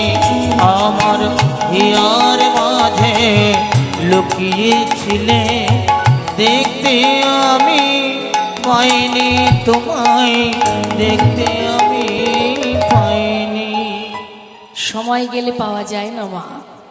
প্রত্যেকের হৃদয় মাঝে পরমাত্মা রূপে ভগবান বসে আছেন। পরমাত্মা মানেই অনাদি আদি গোবিন্দ, সেই পরমেশ্বর ভগবান, যে পরমাত্মা রূপে আমাদের হৃদয় মন্দিরে বসে আছে, আর তিনি আছেন বলেই আমি আছি। বৈষ্ণব মহাজন বললেন, হে জীব, আগে ভাবো, একবার চিন্তা করো, সারাদিনে যদি একটি বার তুমি নাম জপ করতে পারো, প্রভুর নাম স্মরণ করতে পারো, দিনান্তে তুমি হাজার কাজের মধ্যে দিয়ে একটু হলেও তো সময় পাবে প্রভুর নাম স্মরণ করার। ভগবান বললেন, তাতেই আমি সন্তুষ্ট। সারাদিন ধরে হাজার কাজের মধ্যে দিয়ে সংসারী জীব আমরা, একবার কৃষ্ণ নামে যত পাপ হরে, জীবের সাধ্য নেই, জীব তত পাপ করে। অর্থাৎ তুমি যদি একবার কৃষ্ণ নাম করো, তবে নাম করতে হবে, তবে সেই নামটা সংসারের জন্য নয়, যার যার নিজের জন্য, প্রত্যেকের নিজের জন্য। কারণ তোমার ভজন তোমাকেই করতে হবে। অন্য কেউ ভজন করবে, অন্য কেউ সেবা দেবে, তার ভাগ কিন্তু তুমি পাবে না।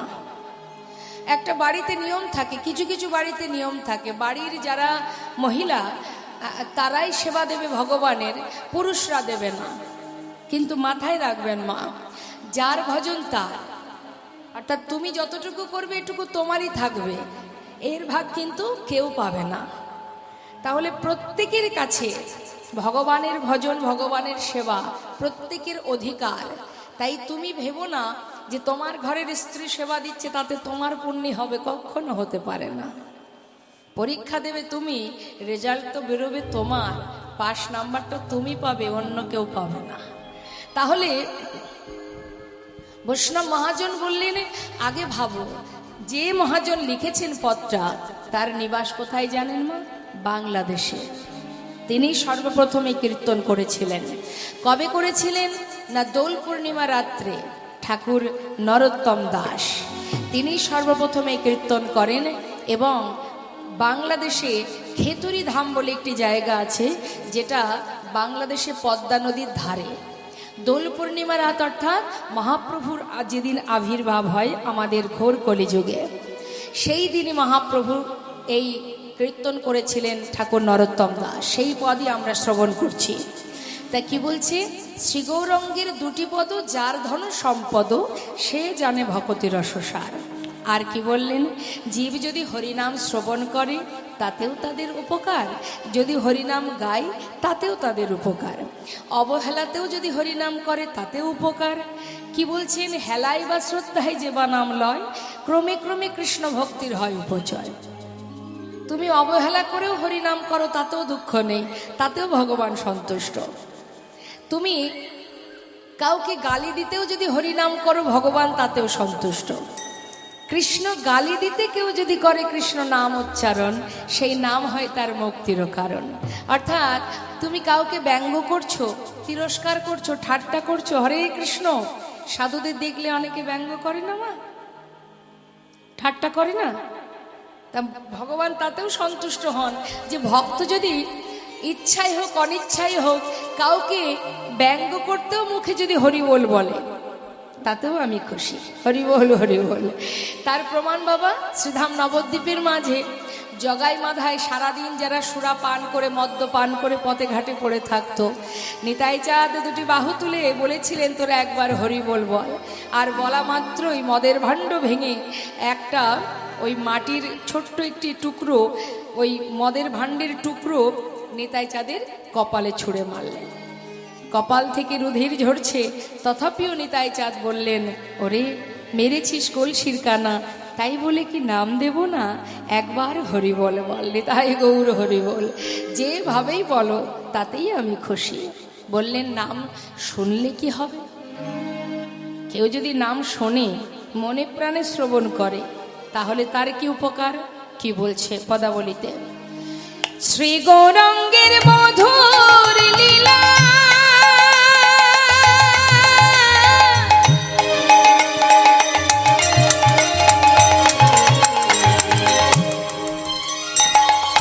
যার করেনে প্রবেশিলা, আমার শ্রী গৌরাঙ্গের মধুর মধুর লীলা। হরি বল।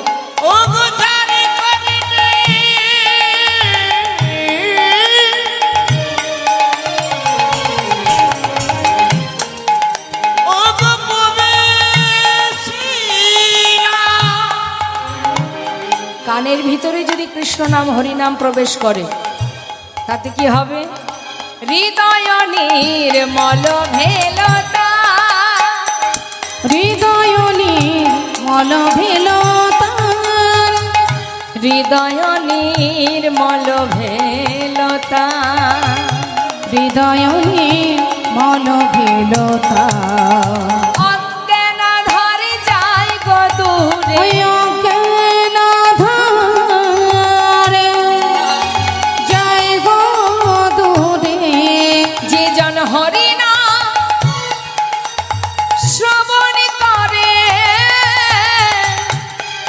ও তার অজ্ঞান ধারে যায় গো দূরে।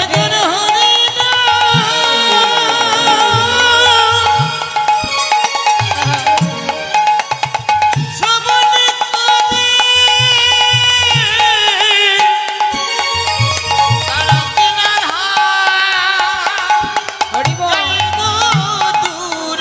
ও যার কৃষ্ণ নাম শ্রবণ করে গুরু চরণ হৃদয়ে ধরে, যে কৃষ্ণ নামে শ্রবণ করে, যে কৃষ্ণ নামে শ্রবণ করে, কৃষ্ণ নামে শ্রবণ করে,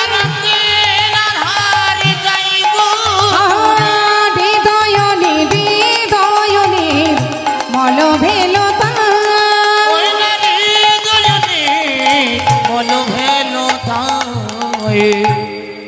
যেভাবেই নাম করো না কেন তাতে উপকার। বলে শুনলে উপকার আবার কেমন কথা? হরি নাম শুনলে কি উপকার, কৃষ্ণ নাম শুনলে কি উপকার? বলেন অজ্ঞানতার অন্ধকার দূর হয়। আমরা সবাই কিন্তু প্রকৃত জ্ঞান শূন্য হয়ে বসে আছি। কি গো মা, আপনারা কি বলেন? আপনাদের প্রকৃত জ্ঞান আছে? আছে? তার মানে আপনারা সব অজ্ঞান হয়ে আছেন। কি অজ্ঞানে আছেন না সজ্ঞানে আছেন? কি মনে হচ্ছে? অজ্ঞান না সজ্ঞান? বলবেন তো? হ্যাঁ বলবেন না? কথা বলবেন না? সজ্ঞানে না অজ্ঞানে?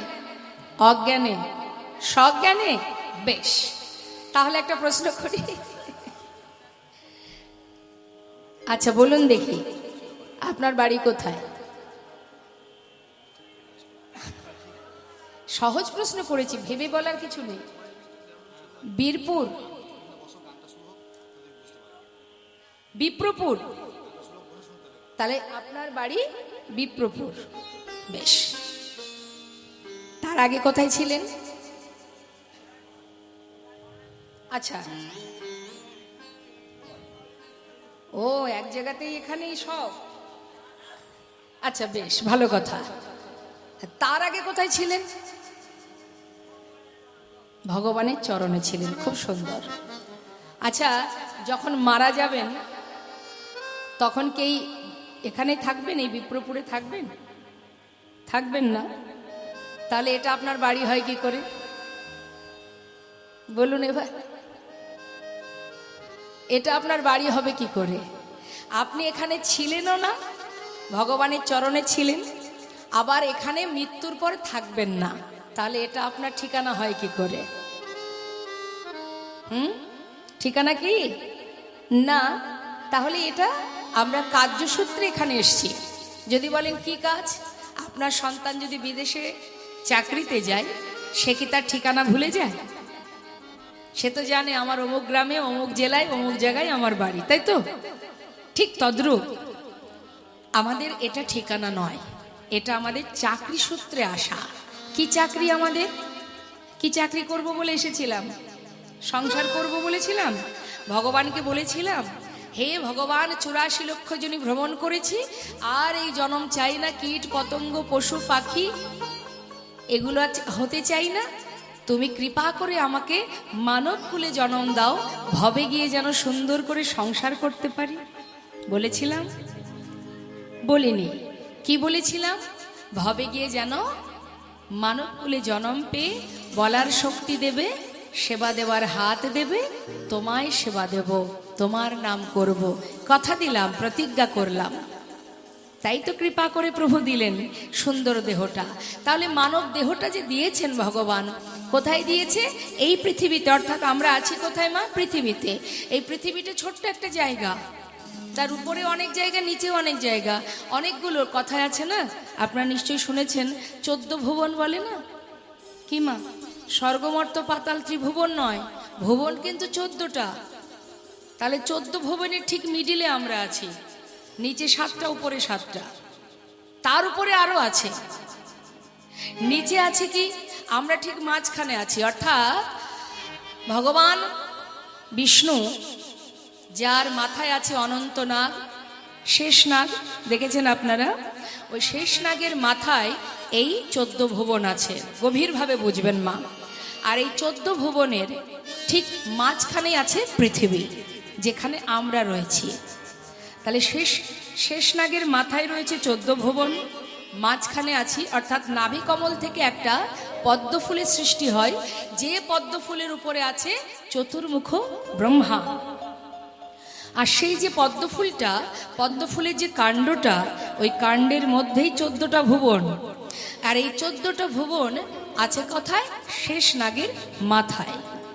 আর শেষ নাগকে অনন্ত নাগ, যিনি বিষ্ণুকে ছায়া দিয়ে রেখেছেন। কে তিনি? ইনি হচ্ছেন বলরাম। আর ভগবান বিষ্ণু তিনি তো আছেনই তার কাছে। তা এই যে 14 ভুবনের মাঝখানে পৃথিবীতে আমরা বাস করছি মা। এসেছি কি জন্য? আমরা এসেছিলাম এইখানে কৃষ্ণ ভজন করব বলে। এটা আমার কথা নয়, আমি বলছি না। এটা কি বলছেন শাস্ত্রে? কৃষ্ণ ভজিবার তরে সংসারে আইনু। অর্থাৎ আমরা এসেছি কৃষ্ণ ভজন করব বলে। কোথায় এসেছি? সংসারে। তাহলে কি সংসারটা তো ছিল, তাই না? আমরা আসার পরে কি সংসার হয়েছে, না সংসার আগে থেকে ছিল? ছিল তো। আমার মাতা পিতা সংসার করছিলেন তো, তার মাঝখানে আমি এসেছি। আবার আমি যখন চলে যাব, সংসার চলে যাবে? যাবে না। তাহলে সংসারের জায়গায় থাকবে। আমি এসেছি কৃষ্ণ ভজন করব বলে। তাই তো আগেই বললাম মা, শাস্ত্রে যেটা বলে গভীরভাবে বুঝতে হবে। আমরা সবাই অজ্ঞানতার অন্ধকারে ডুবে আছি। জ্ঞানের প্রকাশ পেতে গেলে এই কৃষ্ণ কথা, অমৃত কথা আস্বাদন করতে হয়। বললেন হরিনাম শ্রবণ করলে অজ্ঞানতার অন্ধকার দূর হয়। আর হরিনাম গাইলে কি হয়? যে গৌরাঙ্গের নাম লয় তার হয় কৃষ্ণ প্রেমোদয়। যে গৌরাঙ্গের নাম লয় তার হয় কৃষ্ণ প্রেমোদয়। এই ঘোর কলিকালে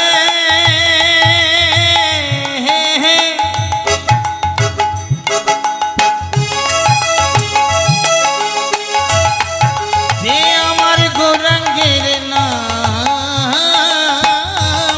লয়, হরিব তার চিতাবে জ্বালা আর রবে না।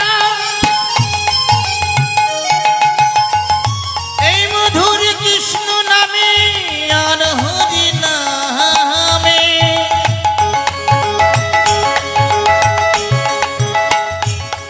তোমরা ভজ ভজ একবার কৃষ্ণ ভজ। তোমাদের চিতাবে জ্বালা আর রবে না। যে গৌরাঙ্গের নাম লয় তার হয় কৃষ্ণ প্রেমোদয়। আমার যে গৌরাঙ্গের নাম লয় তার হয় কৃষ্ণ প্রেমের উদয়। তারে মই যাই বলিহারি, তারে মই জয় বলিহারি। ওই না তারে মই যাই বলে হারি গো। তারে মই যাই বলিহারি। যে গৌরঙ্গের নাম লয় তার হয় কৃষ্ণ প্রেমোদয়। আসুন সবাই মিলে একবার আমরা হরিনাম মহামন্ত্র জপ করব, তারপরে আমরা ধীরে ধীরে এবার লীলায় প্রবেশ করব। তো দেখি সবাই মিলে একবার মহামন্ত্র জপ করবেন তো? হ্যাঁ, আগেই বলেছি আমরা সবাই মিলে একবারও যদি হরিনাম করতে পারি, চিত্রগুপ্তের খাতায় কিন্তু লেখা হবে। তুলুন সবাই হাত। প্রত্যেকে গাইবেন, জোরে জোরে গাইবেন। হ্যাঁ, বেশ। হরে কৃষ্ণ কৃষ্ণ কৃষ্ণ হরে হরে, হরে রাম রাম রাম হরে হরে, হরে কৃষ্ণ হরে।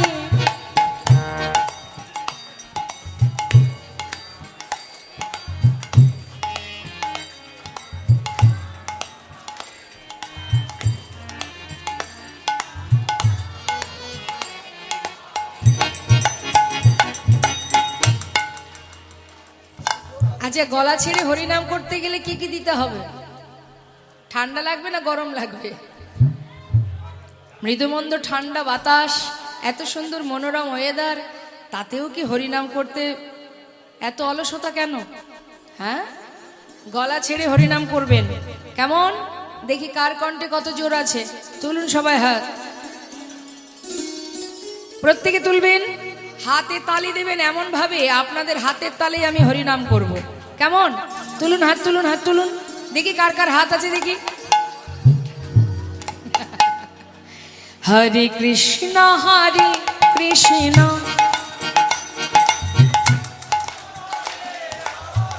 বাবা,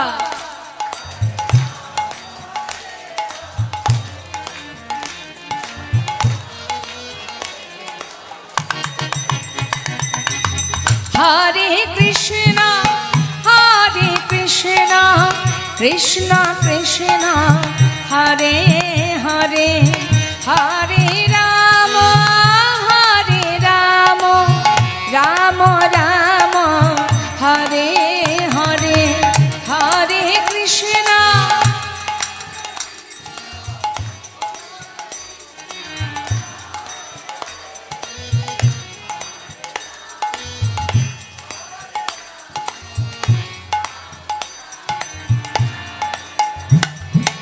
আরেকটু জোরে হবে না? মাঝখানে মাঝখানে হাতগুলো কোথায় চলে যাচ্ছে মাঝে মাঝে? হ্যাঁ, দেখুন, এটা আমার জন্য বলছি না, আপনাদের নিজেদের জন্য।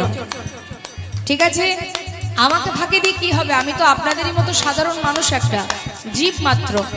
ফাঁকি দেবেন তো তার কাছে, আর তার কাছে ফাঁকি দিলে তার কি ফল হয় সে তো আপনারা জানেন। তুলুন হাত, তুলুন। হরে কৃষ্ণ কৃষ্ণ কৃষ্ণ হরে হরে, হরে রাম রাম রাম হরে হরে। বলুন হরে কৃষ্ণ।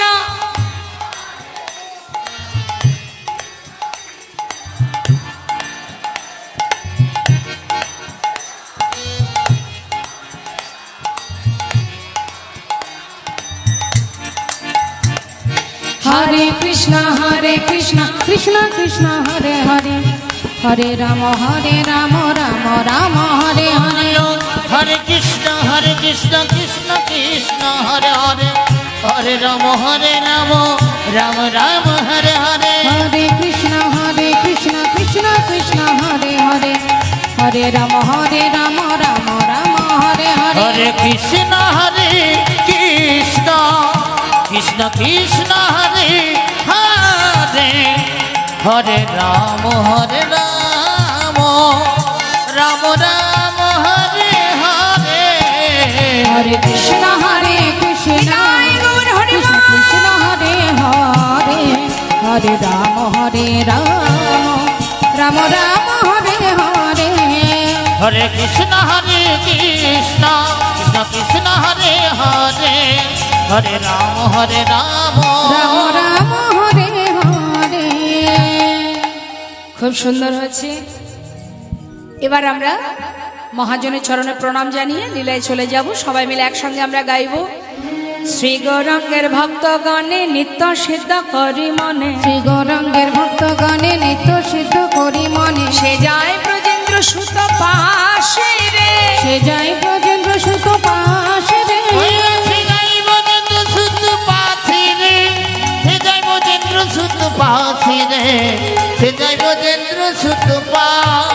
আহা গৌর মণ্ডল ভূমি যে বাজানে চিন্তামণি গৌর মণ্ডল ভূমি যে বাজনে চিন্তা আমার গৌর মণ্ডল ভূমি যে বাজানে চিন্তামণি তার হয় ব্রজধামে বাস রে তার হয় ব্রজধামে বাস রে তার হয় ব্রজধামে বাসি রে তার হয় ব্রজধামে বাসি রে তার হয় ব্রজধামে বাস আহা শিগরঙ্গে রসানবে সে তরঙ্গে যে বাডবে অসময়ে সীতারঙ্গে কে আহা বাজানে শিগরঙ্গে রসানবে সে তরঙ্গে যে বাডবে গোরঙ্গে দশলনে শিবারঙ্গে কে বাজানে সে রাধা মাধব অন্তরঙ্গ আহা সে রাধা মাধব অন্তরঙ্গ সে রাধা মাধব অন্তরঙ্গ সে রাধা মাধব অন্তরঙ্গ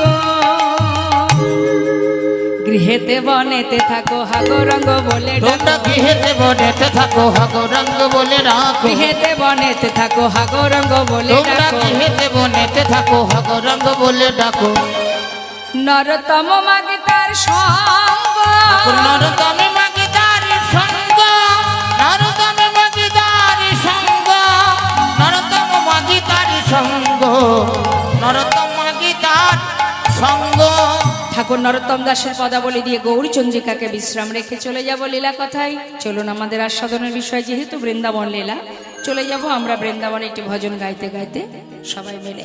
তবে ভজন একা একা গাওয়া যাবে না, সবাই মিলে একসঙ্গে, আপনার বসে আছেন আমি দাঁড়িয়ে আছি, একসাথে হাতে তালি দিয়ে আমরা সবাই মিলে একসাথে গাইবো। হ্যাঁ, বৃন্দাবনের রাজা কে মা? কেন বৃন্দাবনের রাজা রাধা হতে যাবে কেন?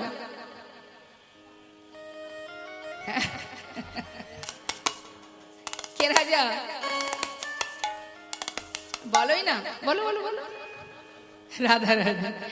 হ্যাঁ, বৃন্দাবনের রাজা রাধা রানী। তার কারণ গোবিন্দ আমার রাধা নাম বড় ভালোবাসেন। বৃন্দাবনে রাধা রানী যদি নাও আসতেন, যদি শুধু রাধার নামটাও না থাকতো, আমার গোবিন্দ বৃন্দাবনে আসতেন না। যদি রাধা নামটা থাকতো তাতেও তিনি আসতেন, রাধা নাম ছাড়া তিনি কিন্তু আসতেন না। রাধা তো দূরে থাক, রাধার নামটা না থাকলেও তিনি আসতেন না। 84 ক্রোশ বৃন্দাবন রাধারানীকে দিয়েছিলেন। তার কারণ এই যে 84 ক্রোশ বৃন্দাবন কতটা ভালোবাসেন যে নিজে 84 ক্রোশ বৃন্দাবন রাধারানী দিয়েছেন। কেন না, যে রাজ্যে প্রবেশ করবে রাজার তো জয় দেবে, আর যে রাজার জয় দেবে সেই আমাকে পাবে। রাজার জয় না দিলে আমাকে কেউ পাবে না। তাই রাজ্যে প্রবেশ করতে গেলে আগে রাজার জয় দিতে হবে, আর রাজাকে জয় দিলেই সঙ্গে সঙ্গে আমরা রাজার জয় দেওয়া মাত্রই গোবিন্দের কৃপা লাভ করব। তা চলুন আমরা সবাই মিলে রাধা নাম গাইতে গাইতে যাব শ্রীধাম বৃন্দাবন। কিশোরী কুছ ऐसा इंतजाम हो जाए,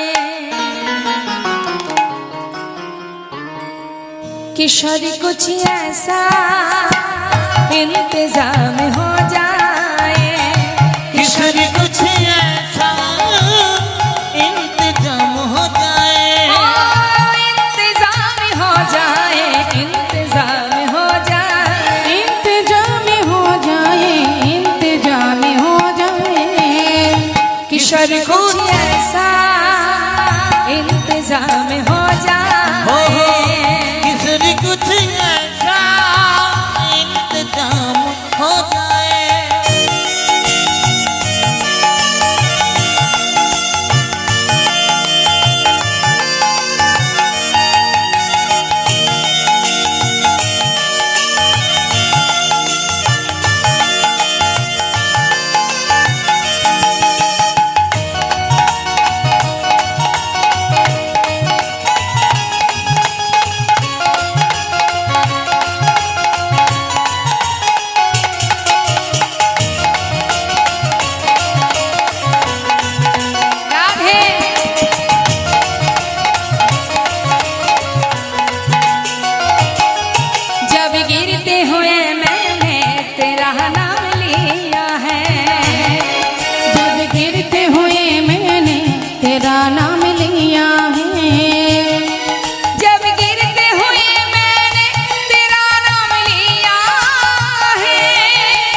तू गिरने न दिया, तूने मुझे थाम लिया है।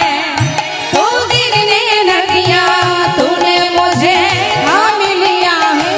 किशोर कुछ ऐसा इंतजाम हो जाए, किसी कुछ ऐसा इंतजाम हो जाए।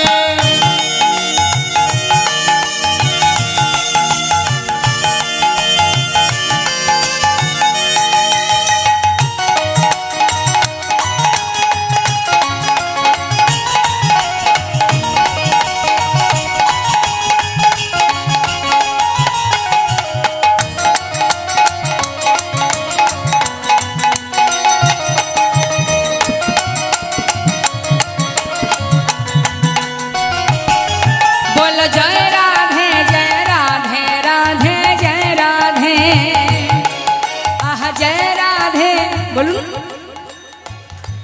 ফিস ফিস করে নয়, জোরে জোরে। জয় রাধে জয় রাধে রাধে জয় রাধে, হা জয় রাধে জয় রাধে। জয় রাধে জয় রাধে, শ্রী রাধে শ্রী রাধে,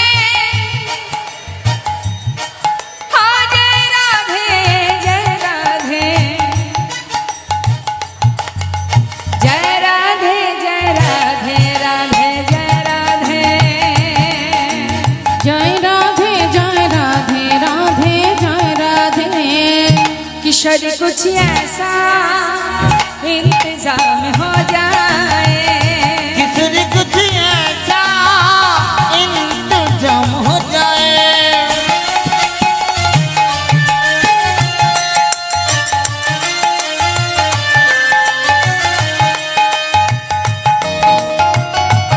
राधे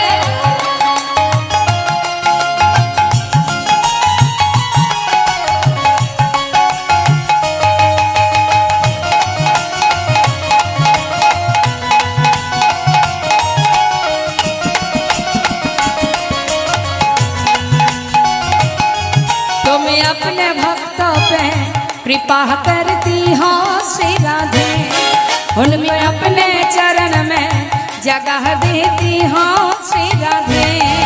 तुम अपने भक्तों पे कृपा करती हो श्री राधे, उनको अपने चरण में जगह देती हो श्री राधे।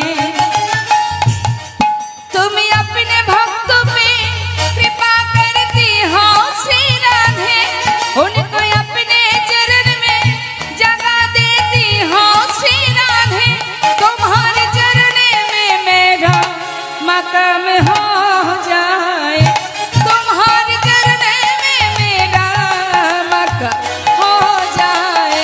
किशोर कुछ ऐसा इंतजाम हो जाए, किसी कुछ ऐसा इंतजाम हो जाए। इंतजाम हो जाए, इंतजाम हो जाए। इंतजाम हो जाए। प्रेम से बोलिए राधा रानी की, श्याम सुंदर की, बाकी बिहारी लाल की।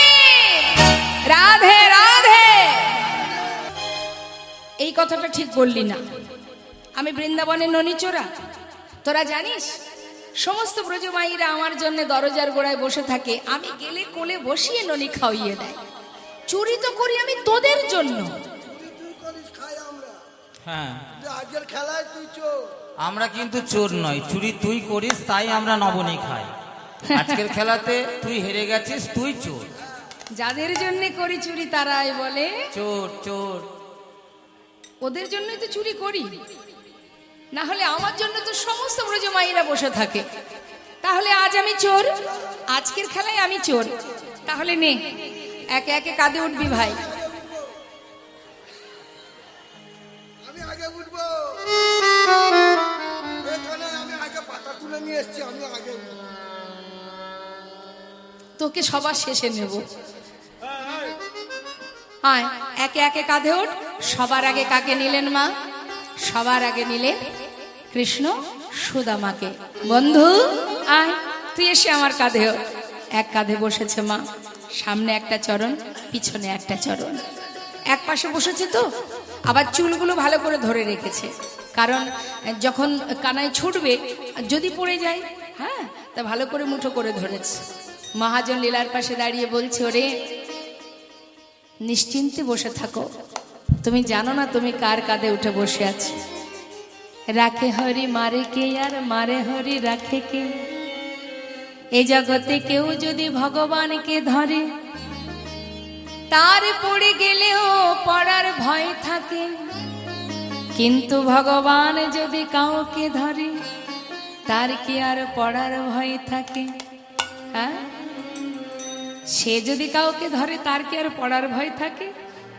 তাই তুমি নিশ্চিন্তে বসে থাকো, তোমার কোনো ভয় নেই।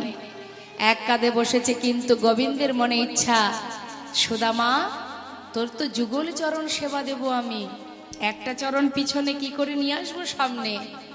কাঁধে করে ছুটছে। সুদামা বলছে, কানাই, এই কানাই, এত এত তাড়াতাড়ি গেলে হবে না, এত জোরে জোরে ছুটছিস, আমি যদি পড়ে যাই, একটু ধীরে ধীরে চল। গোবিন্দ দেখছে এই তো সুযোগ। হ্যাঁ রে সুদামা, এক কাজ কর, তুই তো জানিস এতগুলো শাখা সবাইকে নিয়ে যেতে হবে, নিয়ে আসতে হবে, অনেক সময়ের ব্যাপার। তাই তুই এক কাজ কর, এক পাশে না বসে আমার পিঠের উপরে এই দুই কাঁধে পা দিয়ে বস, দুটো চরণ আমার সামনে থাকবে, আমি তোর পা দুটো চেপে ধরে দৌড়াবো, তুইও পড়বি না আর আমিও তাড়াতাড়ি ফিরে আসতে পারবো। বেশ বেশ। যেই না বলেছে, সঙ্গে সঙ্গে আর একটা চরণ সামনে দিয়েছে, আর সুদামার দুটো চরণ ভগবান বুকের মধ্যে চেপে ধরেছে। চেপে ধরে এবার সুদামাকে নিয়ে ছুটছে, লীলা দর্শন করছে পদকর্তা, আর লিখছে, সুদামারে লইয়া কৃষ্ণ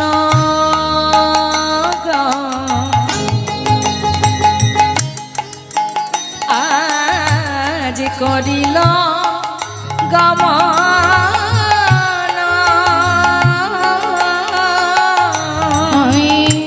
সুদামাদে লইয়া কৃষ্ণ, দেখো চলিতে লাগিল, একটা পক্ষ আমরা বৃক্ষ তলে আসিয়া দাঁড়ালো, দেখো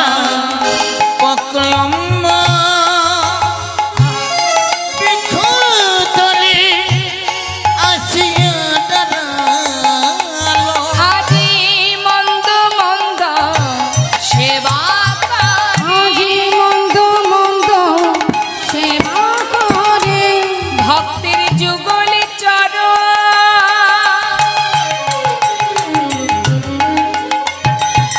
হৃদয়ে ধরে মন্দ মন্দ সেবা করে।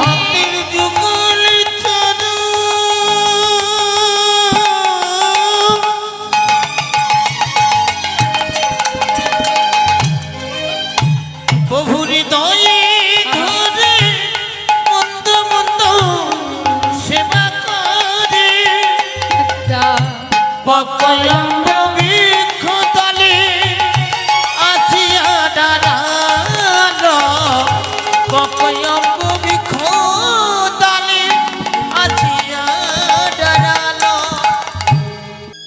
দেখতে দেখতে পিতৃ সম্পদ বলতে যা কিছু ছিল মা, সব শেষ হয়ে গেল। কেমন পরীক্ষা দেখুন। এই জগতে আমাদেরকে যদি ভগবান এইভাবে একটু একটু করে সব কিছু কেড়ে নেয়, আমরা ভগবানকে ভালোবাসবো? অনেক ফ্যামিলি আছে, সবার কথা আমি বলবো না, একটু যদি আঘাত পেয়েছে, ভগবানের ওই যে দুটো করে নকুল দানা দেয়, সেটাও বন্ধ করে দেয়। যাও বা কপালে জোটে দুটো নকুল দানা, একটু যদি কষ্ট পেয়েছে, নকুল দানা দেওয়া বন্ধ হয়ে যায়। শুধুমাত্র অবশিষ্ট গিয়ে একটু শঙ্খ আর সন্ধ্যাবেলা একটু উলুধ্বনি পড়ে, তাছাড়া সেবা টেবা সব আউট হয়ে যায়। কেন? কেন? সুখ নেই, শান্তি নেই, কষ্ট দিয়েছে আমায়। হরি বল। তার মানে কি? আমরা ভগবানকে ভালোবাসি কি জন্য? নিজে ভালো থাকার জন্য, সুখে থাকার জন্য, তাই তো? আত্মসিদ্ধি কামনা, নিজের সুখ কামনা করছি ভগবানকে। কিন্তু প্রকৃত যে ভক্ত হয় সে কি বলে? প্রকৃত যে ভক্ত হয় সে কি বলে? যেমন মহাভারতে মাতা কুন্তী কৃষ্ণ যখন রথে করে চলে যাচ্ছে, ভগবান কৃষ্ণচন্দ্র বলছে, পিসিমা বিদায় দাও। এতদিন তোমরা বনে বনে ছিলে সন্তানকে নিয়ে, আজ তোমার ছেলে হস্তিনাপুরে রাজা, তুমি রাজমাতা, তোমার তো আর কোনো কষ্ট নেই, আর কোনো দুঃখ নেই, তাহলে এবার বিদায় দাও। মাতা কুন্তী মনে মনে চিন্তা করলেন, কৃষ্ণ যখনই আমাকে ছেড়ে ঘরে গেছে আমাকে বলেছে পিসিমা আমি আসি, আজ বলছে বিদায় দাও, তার মানে সে আর আসবে না। তখন মাতা কুন্তীকে বললেন, পিসিমা বিদায় নেবার আগে বর দিয়ে যাব, তুমি বর চাও। মা বলে উঠলেন, কুন্তী মাতা বললেন, যদি কৃষ্ণ তুমি বর দেবে তবে এই বর দাও। এতদিন দুঃখ ছিল, কষ্ট ছিল, তাই তুমি আমাদের সঙ্গে ছিলে, আমার 5 পুত্রের সঙ্গে বন্ধুর মতো ছিলে। আজ সমস্ত দুঃখের অবসান ঘটে গেছে, ছেলে আমার হস্তিনাপুরের রাজা, সোনার সিংহাসন পেয়েছে আমার পুত্র, তাই যদি বর দেবে এই বর দিয়ে যাও। আর যে কটা দিন ধরায় বেঁচে থাকবো, পৃথিবীতে যদি আরো কোনো কষ্ট দুঃখ থেকে থাকে সেগুলো আমাকে দিয়ে যাও। ভীম দাঁড়িয়ে বলছে, মা সারা জীবন কষ্ট পেলাম, সবে মাত্র দাদা রাজা হলো, তুমি আবার কষ্ট চাইছো কেন? তোমার কি কষ্ট পেয়ে স্বাদ মেটেনি? মা বললেন, ওরে ভীম, কষ্ট ছিল বলেই কৃষ্ণ ছিল, আমি তো সুখ চাই না, সেই সুখ আমি চাই না যে সুখ পেলে কৃষ্ণ হারা হতে হয়। যুধিষ্ঠির সিংহাসন ছেড়ে নেমে আয়, যে সিংহাসনে বসলে কৃষ্ণ চলে যায় সে সিংহাসন আমি চাই না বাবা। তার জন্য বাকি দিনগুলো যদি জঙ্গলে কাটাতে হয় তাতেও আমরা খুশি, কিন্তু ওই সিংহাসনে বসে চিরতরে কৃষ্ণ হারা হয়ে থাকতে পারবো না। তাহলে সে কি চেয়েছে? মা দুঃখ দাও, সুখ আমি চাই না যে সুখে কৃষ্ণ নেই। এটা হলো ভক্তের চাওয়া। হরিদাস ঠাকুরের অঙ্গে যখন চাবুক দিয়ে মারছে, কারণ সে মুসলমান কুলে জন্ম নিয়ে মুখে কৃষ্ণ নাম করেছে বলে, যখন পাইক পেয়াদা তাকে মারছে তখন হরিদাস ঠাকুর একটা কথাই বললেন, হে প্রভু তোমার কাছে শুধু আমার একটা বাসনা, আমার জীবনে যে আঘাতে আসুক, যে কষ্টই আসুক, এটা শুধু আমার কষ্ট, কারণ আমার কর্ম অনুযায়ী আমি ফল পাচ্ছি। শুধু তোমার কাছে একটি বাসনা, তুমি যেন কষ্ট পেও না, আমার জন্য তুমি যেন কষ্ট পেও না। দেখুন মা, ভক্ত কাকে বলে? যে আমার ভাগ্যে যা আছে এটা আমার কর্মফল, আমি কষ্ট পাচ্ছি আমার কর্মফলের জন্য, কিন্তু তুমি তো করুণাময়, তুমি যদি আমার জন্য কষ্ট পাও, তাই তোমার কাছে একটি বাসনা, তুমি সুখময় সুখে থাকো, তুমি যেন আমার জন্য কষ্ট পেও না। এটা হলো ভক্তের চাওয়া। আর আমরা এমনই বোকা, সুখ পেলাম তো ভগবানকে ডাকলাম। অনেকে বলে, দিদি ভাই এই 500 টাকা দিচ্ছি এই কমিটিকে, যদি আমার ছেলে চাকরি পায় তাহলে আমার বাড়িতে আমি হরিনাম যজ্ঞ দেব। তার মানে কি মা? একটা উদ্দেশ্য করে, কিছু পাওয়ার উদ্দেশ্য করে ভগবানকে 500 টাকা দিয়ে বায়না করে রাখলেন, তাই না?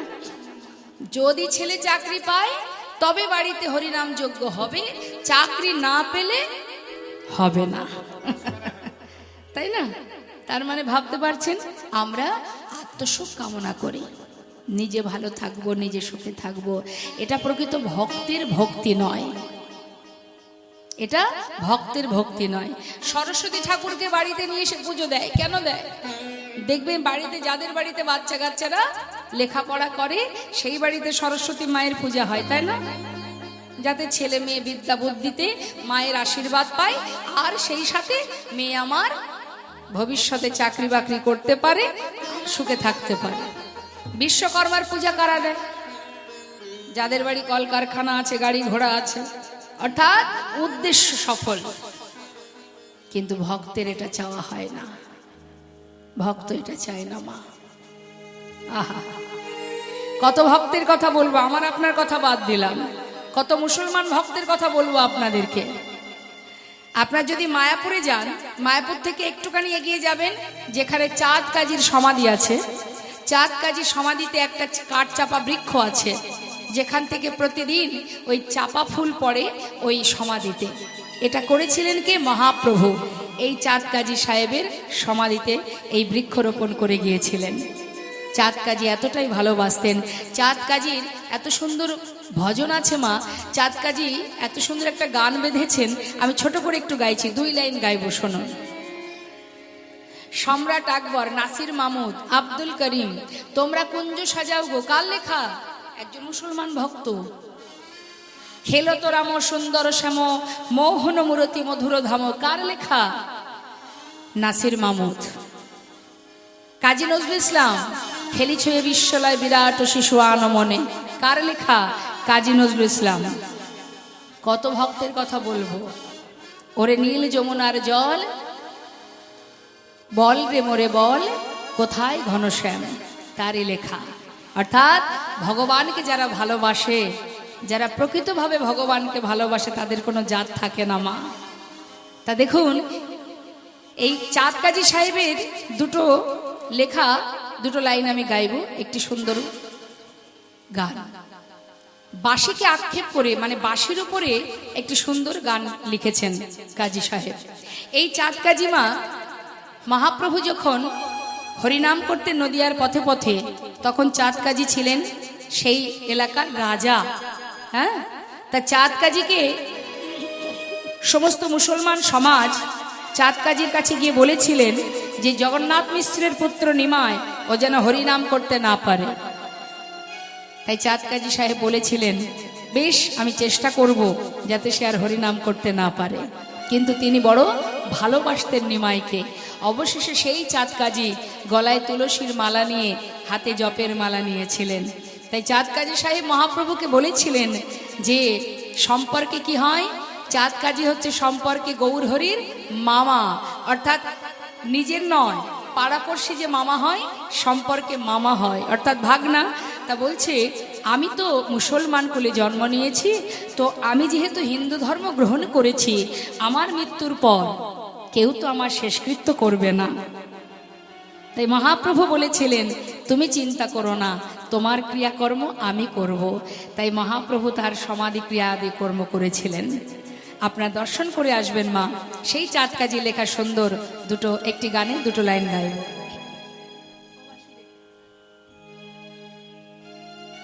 বাঁশির উপরে আক্ষেপ করে গাইছে রাভানি ভাবে প্রভাবিত হয়ে। ও বাঁশি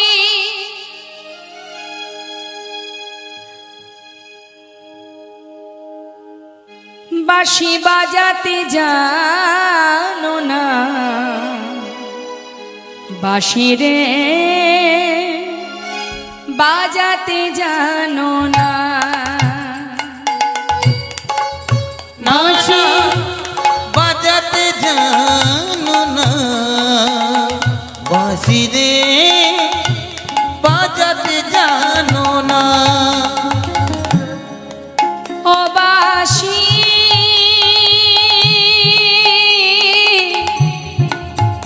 বাঁশি বাজাতে জানো না, বাঁশি রে বাজাতে জানো না। ও বাঁশি রে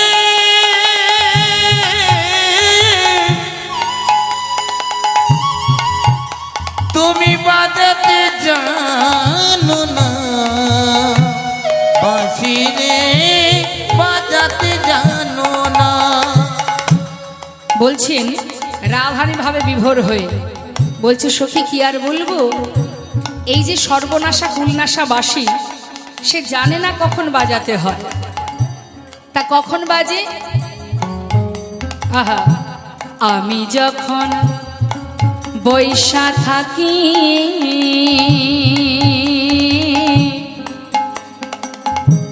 গুরুজনার মাঝে,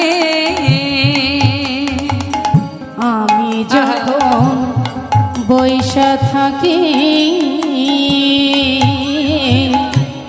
গুরুজনার মাঝে বধূ তখন বাজায় বাঁশি, বধূ তখন বাজায় বাঁশি, আমার নাম ধৈরা বাজায় বাঁশি, আমার নাম ধৈরা বাজায় বাঁশি। আহায় আমি মরি লাজে রে। তুমি বাজাতে জানো না বাঁশি রে।